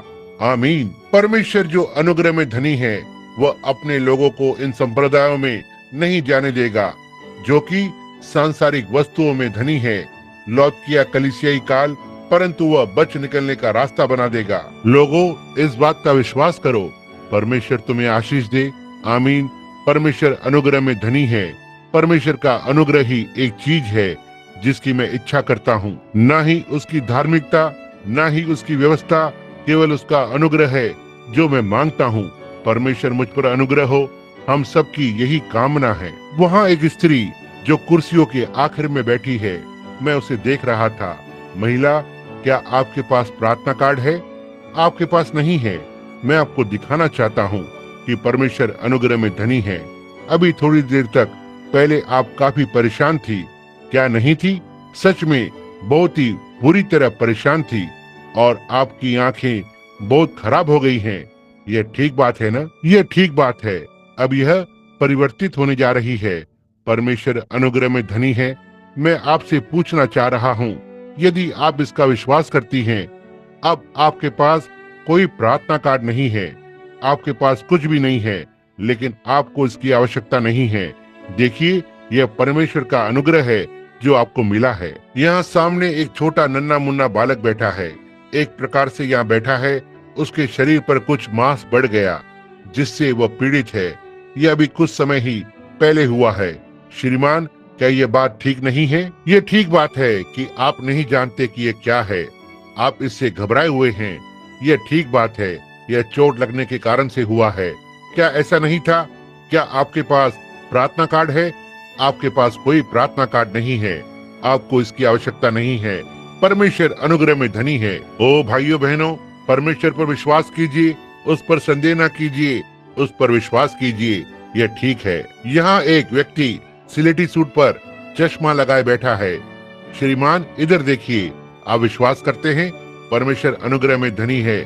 आप जो बैठे हैं, आपको हर्निया है। क्या आप विश्वास करते हैं कि परमेश्वर आपका हर्निया चंगा कर सकता है और आप ठीक हो जाएंगे? कुर्सियों के अंत की ओर बैठे हुए मुझे देख रहे हैं।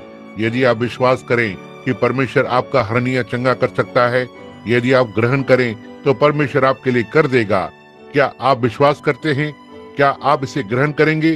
ठीक है, आप इसे ले सकते हैं यदि केवल आप विश्वास करें, अनुग्रह प्राप्त करें। जी हाँ श्रीमान। यहाँ एक महिला बैठी हुई है। वह अपने शरीर के खराब रक्त प्रवाह से पीड़ित है, परंतु यदि वह विश्वास करेगी तो परमेश्वर उन्हें चंगा कर देगा।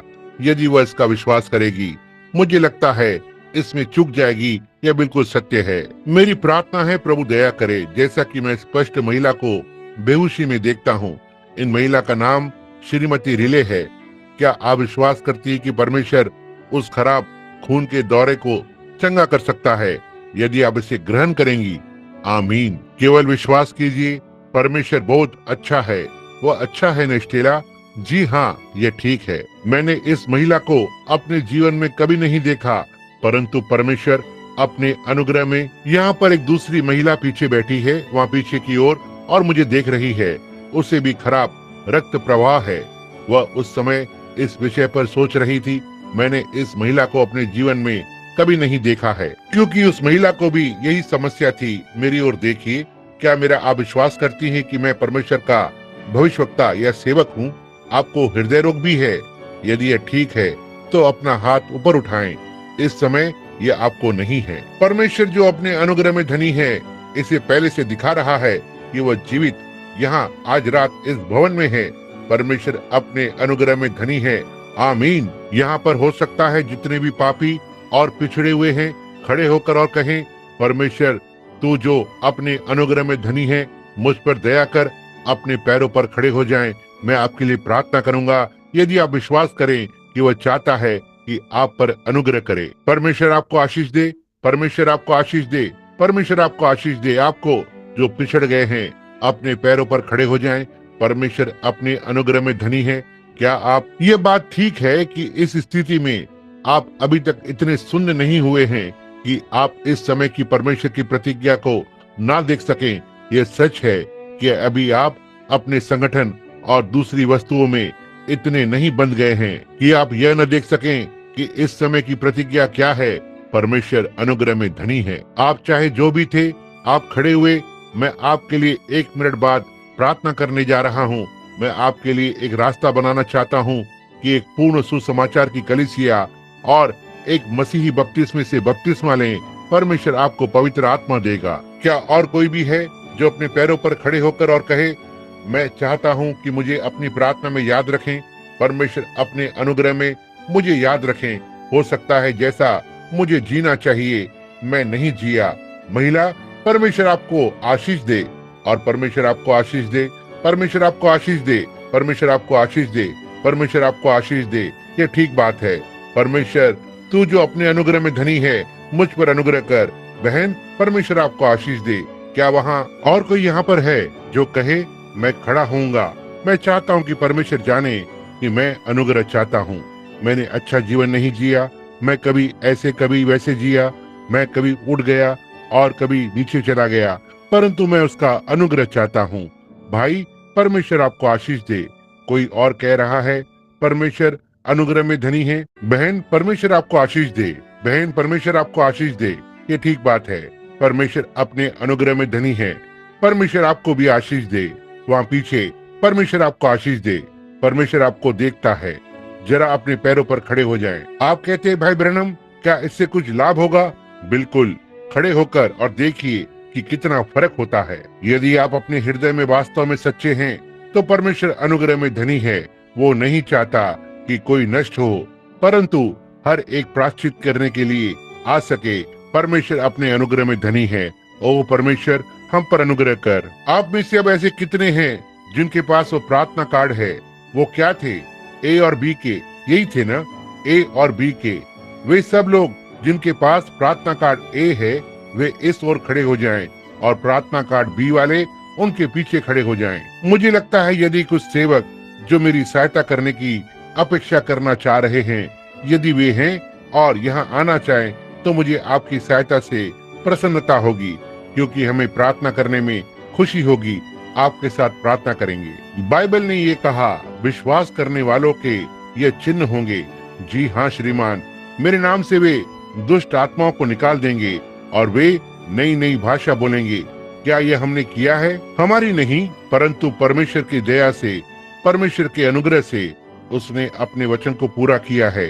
परमेश्वर ने अब इन पहिए वाली कुर्सियों को, यदि आप इन्हें ठीक यहाँ सामने लाना चाहें, तो हम इनके लिए यही प्रार्थना करेंगे। ऐसा नहीं कि उन्हें गलियारे में होते हुए खींचते फिरें। ठीक है, इन सबको यही सीधे आगे आने दें। हम अवश्य ही इनमें से हर एक के लिए प्रार्थना करेंगे। परमेश्वर अपने अनुग्रह में धनी है। क्या आप थोड़ी देर के लिए सीधे हाथ की ओर खड़े हो जाएंगे? क्या भाई ब्राउन आपके साथ आए थे? कल आ रहे हैं? मुझे आशा थी कि वे आज यही होंगे। भाई आउटलॉ कहाँ है? भाई फुलर कहाँ है? यही कुछ लोग थे।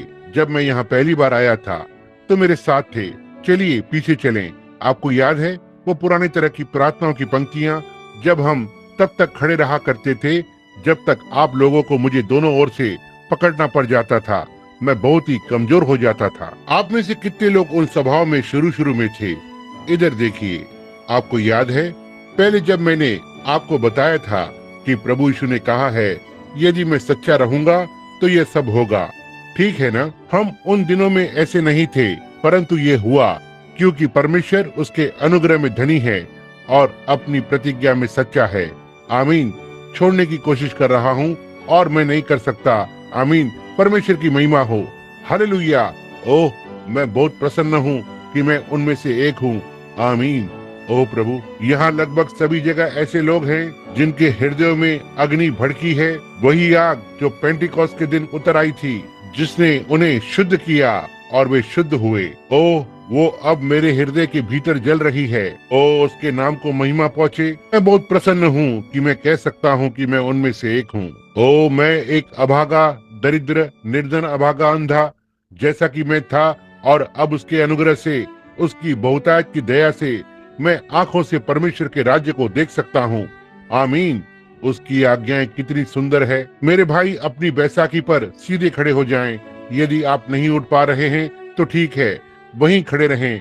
हम वहीं आपके पास प्रार्थना करने आ रहे हैं। और अब ए और बी के प्रार्थना कार्ड वाले वहाँ दूसरी ओर पंक्ति बना लें और हम उनके लिए प्रार्थना करने जा रहे हैं। सेवक भाइयों, आप भी बिल्कुल, यदि आप बीमारों पर हाथ रखने में विश्वास करते हैं तो आप यहाँ आकर मंच पर मेरे साथ खड़े हो जाएं। हम बीमारों के लिए प्रार्थना करने जा रहे हैं। अब वह लोग जो पंक्ति में खड़े हैं, यदि आप यहाँ पर परमेश्वर की उपस्थिति का विश्वास करते हैं कि पवित्र आत्मा हमारे बीच में होकर वही कर रहा है जिसको करने का उसने कहा है कि वो करेगा। यदि मुझ में आपको चंगा करने की सामर्थ्य होती तो मैं अवश्य चंगा करता। यदि मेरे पास आपको चंगा करने का कोई तरीका होता तो मैं अवश्य करता। मेरे पास ऐसा कुछ नहीं है। मुझे परमेश्वर ने एक छोटा सा दान दिया है। मैं अधिक प्रचारक नहीं हूँ। मेरे पास तो इतनी शिक्षा भी नहीं है कि एक प्रचारक की योग्यता पाऊं, जो कि आजकल प्रचारक कहलाते हैं, जबकि अनुभव, एक धार्मिक ज्ञान का अनुभव होना चाहिए और कोई विशेष डॉक्टरी डिग्री होनी चाहिए और कुछ इसी तरह का। मैं उसके योग्य नहीं हूँ, परंतु परमेश्वर जो मेरे हृदय को जानता है कि मैं उसके लिए कुछ करना चाहता हूँ, मैं उसकी सराहना करना चाहता हूँ। एक दिन एक व्यक्ति ने मुझसे कहा कि श्रीमान ब्रैनम, मैं सोचता हूँ कि आप एक अच्छे आदमी हैं, परंतु मैं विश्वास करता हूँ कि आप हृदय से सच्चे पर गलती पर हैं। आप परमेश्वर की इच्छा से बिल्कुल बाहर हैं। क्या आप जानते हैं कि आपको अंत में दोषी ठहराया जाएगा? और मैंने कहा, देखिए, मैं आपको कुछ बताना चाहता हूँ।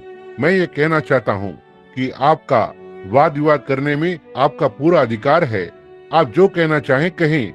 यदि मैं गलती पर हूँ, जो कि मैं विश्वास करता हूँ कि मैं नहीं हूँ, परंतु यदि मैं गलती पर था और आज मुझे इस बात का मालूम हो जाए कि मैं 100 वर्षों के लिए जीने जा रहा हूँ और वह मुझे जीवन के अंत में दोषी ठहराने जा रहा था और मुझसे कहे, विलियम ब्रैनम, तुम मेरे स्वर्ग में आने योग्य नहीं हो और तुम बाहर अंधकार में चले जाओ। आप जानते हैं क्या, जैसा भी हो, मैं जीवन के अंतिम दिन तक उसकी सेवा हर दिन करूंगा, क्योंकि मैंने उससे इतनी आशीषें पाई हैं कि वह मेरे लिए जीवन से भी अधिक है। वो मेरे लिए सब कुछ है। आज जो कुछ भी मैं हूँ और आगे भी जो कुछ मैं हो पाऊंगा, ये सब कुछ उसके अनुग्रह और दया से आया है। मैं तो अभागा, तुच्छ, कंगाल और अंधा था, परंतु अनुग्रह से उसने मुझे चंगा कर दिया और अब मैं मजबूत और स्वस्थ परमेश्वर के अनुग्रह द्वारा हूँ। मेरी दृष्टि अच्छी है। मेरे पास खाने पीने और जो भी मुझे आवश्यकता होती है सब है। उसने कभी यह प्रतिज्ञा नहीं की कि वह मेरी इच्छाएं पूरी करेगा, परंतु मेरी आवश्यकताएं पूरी करेगा। और यदि मैं उस दिन निकाल दिया जाऊं और मुझे यह मालूम हो जाए, मैं नहीं देख सकता हूँ कि मैं कहाँ होऊंगा, परंतु यदि मैं जान जाऊं कि मैं गलत था और परमेश्वर ने मुझे इसलिए चुना कि मैं गलत हूँ, तो मैं गलत ही रहना पसंद करूंगा। और क्योंकि मैं तो उसकी इच्छा को पूरी करना चाहता हूँ, यह तो मैं उसे प्रेम करता रहूंगा। मैं चाहता हूँ कि जब तक उसकी इच्छा पूरी न हो जाए। अब ये तो बहुत ही बड़ी बात है, परंतु मैं आशा करता हूँ कि जो आत्मा मेरी इस बात में है वो आप समझ सकें। देखिए, मैं उसकी इच्छा पूरी करना चाहता हूँ। बहुत सी बार मैं उससे कुछ चीजें मांगता हूँ, वो अपना सिर हिलाकर नहीं कर देता है, तो मैं तब भी उतना ही खुश होता हूँ जैसे यदि वो हाँ कह देता, क्योंकि हमें हमेशा यही कहना चाहिए, तेरी इच्छा पूरी हो जाए। उसकी सारी नहीं, उसकी इच्छा है तो मेरे लिए यह उसकी हाँ से अच्छी है। यदि इसी में उसकी इच्छा पूरी होती है, यह तभी है जब आप उसे सच में ही प्रेम करते हैं। आमीन। मैं तो उसके विषय में बात करने लगा, मैं अब रुक नहीं सकता। ओह, वह तो मेरे लिए वास्तविक है, वो मेरे लिए बिल्कुल सत्य है। मित्रों, वही मेरे लिए सब कुछ है। आगे भी जो कुछ हो सकता है वही है, वही मेरी सारी आशा है, जो यीशु मसीह है, उसका वचन। आज रात मैं पवित्र आत्मा की गवाही के लिए धन्यवादित हूँ। इस संदेश के लिए हो सकता है कोई असहमत हो, परंतु मैंने आपको सब कुछ बता दिया है। इस संदेश के लिए मैं अपने कर्तव्य में बंधा हूँ। एक चिन्ह इसके आगे आगे प्रकट हुआ है, और परमेश्वर चिन्ह इसलिए नहीं भेजता कि वह यह दिखाए कि देखो मैं परमेश्वर हूँ। एक संदेश है, आवाज हमेशा चिन्ह के पीछे पीछे आती है, यह सब जानते हैं। यीशु चिन्हों और आश्चर्य कर्मों के साथ आया। जब वो चिन्ह और आश्चर्य कर्म दिखा रहा था तो वो एक महान व्यक्ति था, परंतु जब उसने बैठकर संदेश देना आरंभ किया, मैं और मेरा पिता एक हैं, ओ प्रभु, तब तो यह उनके लिए सब गलत हो गया। देखा, परंतु आवाज चिन्ह के पीछे आनी थी। मूसा को 2 चिन्ह दिए गए थे और प्रत्येक चिन्ह की एक आवाज थी। यह ठीक बात है। मैंने अभी कुछ समय पहले यहाँ कहीं प्रचार किया था, चिन्ह की आवाज, चिन्ह की एक आवाज होनी ही है, यह बदल रही है, सदा से ऐसा हुआ है। यदि यह ऐसा नहीं हुआ तो यह परमेश्वर की ओर से नहीं आया। यदि कोई मनुष्य एक भिन्न और अजीब सी सेवा के साथ आया है और वो बाइबल के अनुसार सत्य है, और वो व्यक्ति उसी पुराने संगठन में मतों से बंधा हुआ है, तो उसे भूल जाइए, उसमें कुछ नहीं है। परमेश्वर इस तरह कोई कार्य नहीं करता। वो केवल सड़ा हुआ मन्ना है जिसको दीमक लग गई है, या उसमें कीड़े पड़ गए हैं, या जो भी आप कहना चाहें। 40-50 वर्ष पुराना मन्ना अब भी खाने की कोशिश कर रहे हैं, जो कि बहुत पहले गिरा था। जब इजरायली बालक अपनी यात्रा पर थे तो हर रात नया मन्ना गिरता था। यह ठीक बात है, आप उसे रखे नहीं रह सकते। हम किसी बीते हुए युग में नहीं रहते हैं, हम नया ताजा मन्ना खा रहे हैं। ताजा मन्ना स्वर्ग से अपनी यात्रा में खा रहे हैं, जैसे जैसे हम आगे बढ़ रहे हैं। आइए अब अपने सिरों को झुकाएं। प्रभु परमेश्वर, आपकी उपस्थिति बहुत ही वास्तविक है। प्रभु, मैं आपके अनुग्रह के लिए सोचता हूँ। अभी हमने आपको बहुत से काम करते देखा है, हमने आपको भाषाओं में बोलते सुना है, देखा आप उसका अर्थ अपने लोगों में से होकर बताते हैं। ओ परमेश्वर, बीमारों को चंगा होते हुए देखते हुए और अंधों की आंखें खोलते हैं, लंगड़ों को चलाते हैं, बहरे सुनते हैं, गूंगे बात करते हैं। आप कितने महान और सामर्थी परमेश्वर हैं। यह देखते हुए कि आपने अंत के दिनों में इन बातों की प्रतिज्ञा की है। यद्यपि हमारे यहाँ बहुत से सांसारिक नकलें करने वाले हैं, जबकि वह केवल यह स्पष्ट करते हैं कि कहीं कोई वास्तविक परमेश्वर है, कहीं कोई सत्य है। और स्वर्गीय पिता, आज मैं प्रार्थना करता हूँ कि हम परमेश्वर के प्रति इतने चेतन हो जाएंगे।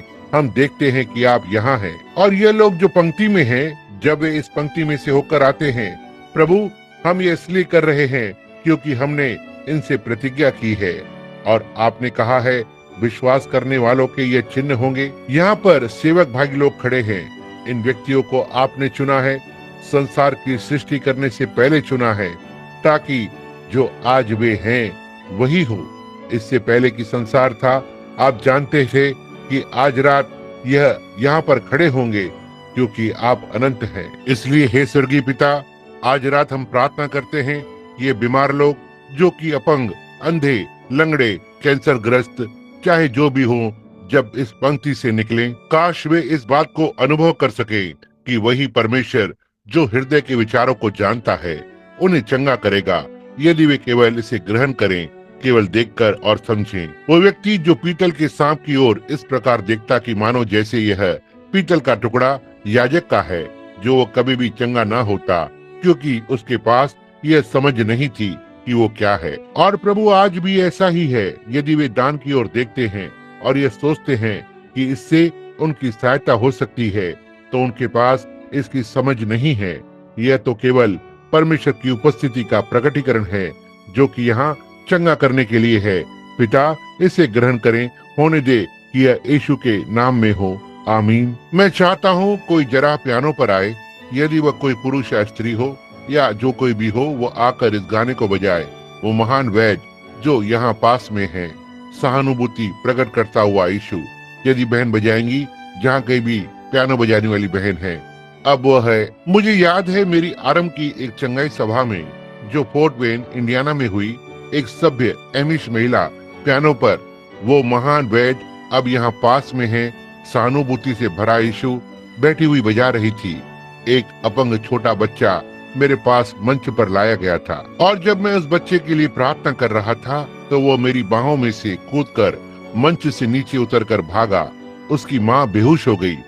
दादी माँ ने अपना रुमाल फेंककर चिल्लाना आरंभ कर दिया, और वो सब ये छोटी एमिश लड़की, जो कि पेंटिकोस्टल के विषय में कुछ नहीं जानती थी, क्योंकि वह एमिश कलीसिया से थी, परंतु वह पियानो बजा रही थी। उसके लंबे बाल थे। वह आत्मा में खड़ी होकर और अन्य भाषा में गाने लगी, और उस गीत में खड़ी होकर अन्य भाषा में गाने लगी, और उस गीत के साथ साथ उस पियानो के नोट या बटन ऊपर नीचे होकर बज रहे थे। वह महान वैद्य अब पास में है, वह सहानुभूति से भरा यीशु, आमीन। वो कल, आज और युगानुयुग एक सा है। अब आइए हम प्रार्थना करें, जैसे कि आइए हम सब, वो जो बाहर हैं, प्रार्थना करें। आप लोग जो पंक्ति में आ रहे हैं, जब हम आपके ऊपर हाथ रखते हैं तो याद रखें, यीशु ने कहा, यदि तुम इसका विश्वास करोगे तो तुम चंगे हो जाओगे। आप विश्वास करते हैं? अब आइए हम सब गाएं। जब गा रहे हैं तो आइए हम अपनी आंखें बंद कर लें। अब जब आप यहाँ चलते हैं तो वो यहाँ है, मेरे शब्द सुनिए, या फिर आप स्वयं विश्वास करें, वो यहाँ है। प्रत्येक जो प्रार्थना में है और बाहर जो लोग हैं, वह सब जो विश्वास करते हैं, अपना हाथ इस तरह उठाएं और कहें, मैं विश्वास करता हूँ। यहाँ एक व्यक्ति बैठा हुआ है। यहाँ से बढ़कर बात करने का कारण यह था कि वो कैंसर से मर रहा है। वह अपनी बैसाखी पर है। परमेश्वर को छोड़ और कोई दूसरा रास्ता नहीं है कि वह जीवित रह सके। उसके सारे पेट में कैंसर है और वो मरने पर है। यदि ये परमेश्वर का अनुग्रह न हो तो वो मर जाएगा। और मेरी इच्छा है, यदि मैं कुछ हिम्मत के साथ इस मनुष्य से कहूँ, आप जानते हैं कि डॉक्टर आपके लिए कुछ नहीं कर सकते हैं। आप उस स्थिति से आगे निकल चुके हैं, देखा, और आपके पास केवल एक अवसर है और वो मसीह में है, देखा। और भाई, मैं भी एक दिन मर जाऊंगा, आपको भी जाना होगा। यदि यीशु आने में देर करता है तो मुझे आपसे वहाँ मिलना है, न्याय के कटघरे में खड़े होकर। और आज रात आप जानते हैं, जैसा कि टेलीविजन हर समय, यहाँ तक कि हम अपनी उंगली भी हिलाएं, सबको अंकित कर लेता है। हर एक शब्द जो हम कहते हैं वह सब लिखा हुआ है। अब देखिए, टेलीविजन ने ये सिद्ध कर दिया है। अब टेलीविजन एक तस्वीर को बनाता नहीं है, यह तो टेलीविजन में से होकर तरंगों को प्रसारण करता है। देखिए, वो इसे नहीं बनाता है। जब आदम धरती पर था, वहाँ टेलीविजन था।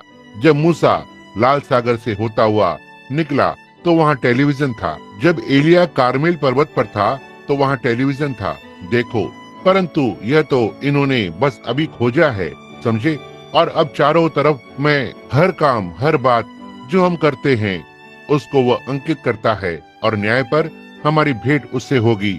हर काम जो हम करते हैं वो वहाँ हमारे सामने होगा, और जो कुछ शब्द मैं कहता हूँ उसका उत्तर मुझे देना होगा।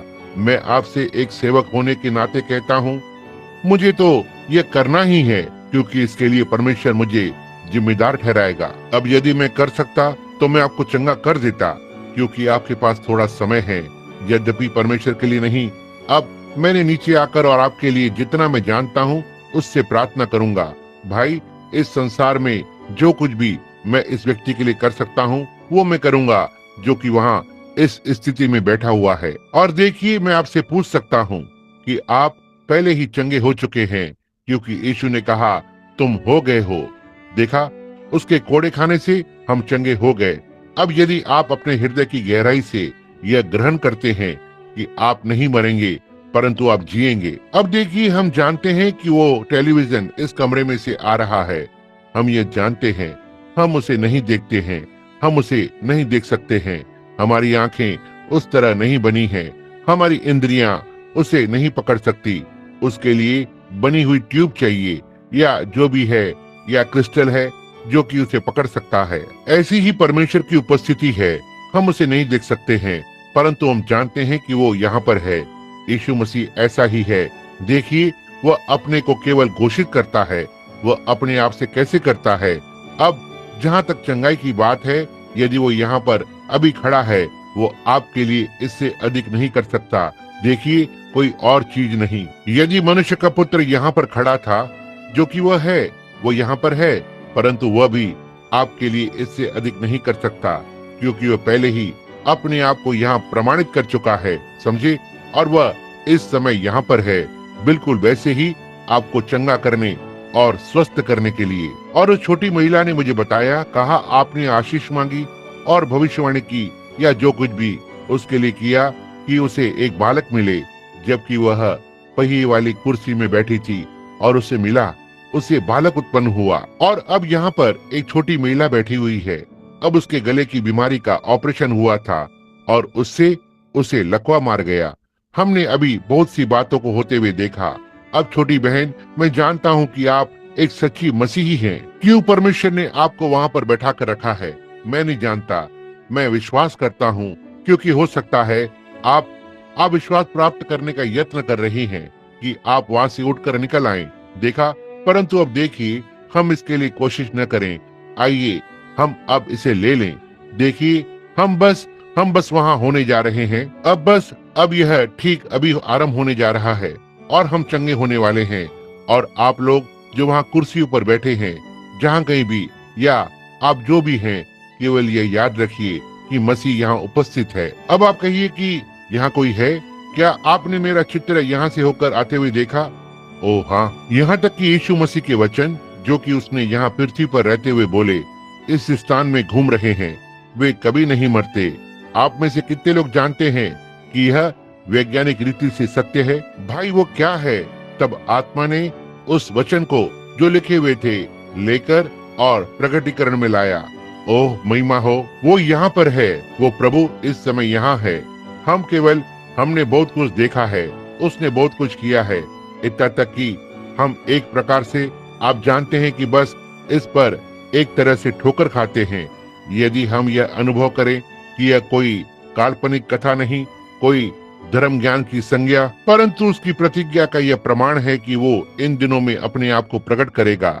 यहाँ पर वो उसकी घोषणा ठीक हमारे सामने करेगा। इसी समय कितनी बढ़िया बात है। क्या यह आश्चर्यजनक बात नहीं है? अब आप विश्वास करें। क्या आप इसका विश्वास करेंगे?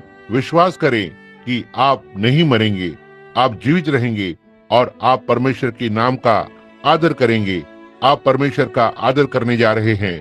क्या आपका कभी बपतिस्मा हुआ है? क्या आप मसीही हैं?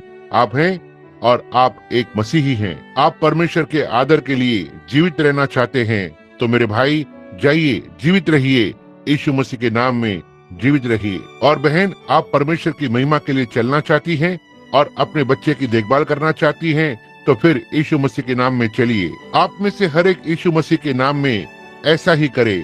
आज रात इस वेस्ट वार्ड मोटल को ना भूलें। परमेश्वर की उपस्थिति यहाँ प्रमाणित हुई है। वह किसी व्यक्ति का तरफदार नहीं, वो केवल यह चाहता है कि आप विश्वास करें। क्या आप अब उसका विश्वास करते हैं? आमीन। परमेश्वर आपको आशीष दे। आइए अब हम अपने सिरों को झुकाएं। मैं नहीं जानता कि इन्होंने सभा की समाप्ति के लिए किसको चुना है। भाई मुशेगन यहाँ है, यहाँ आइए भाई, यह आपको प्रार्थना के साथ विदा करेंगे। परमेश्वर आपको आशीष दे।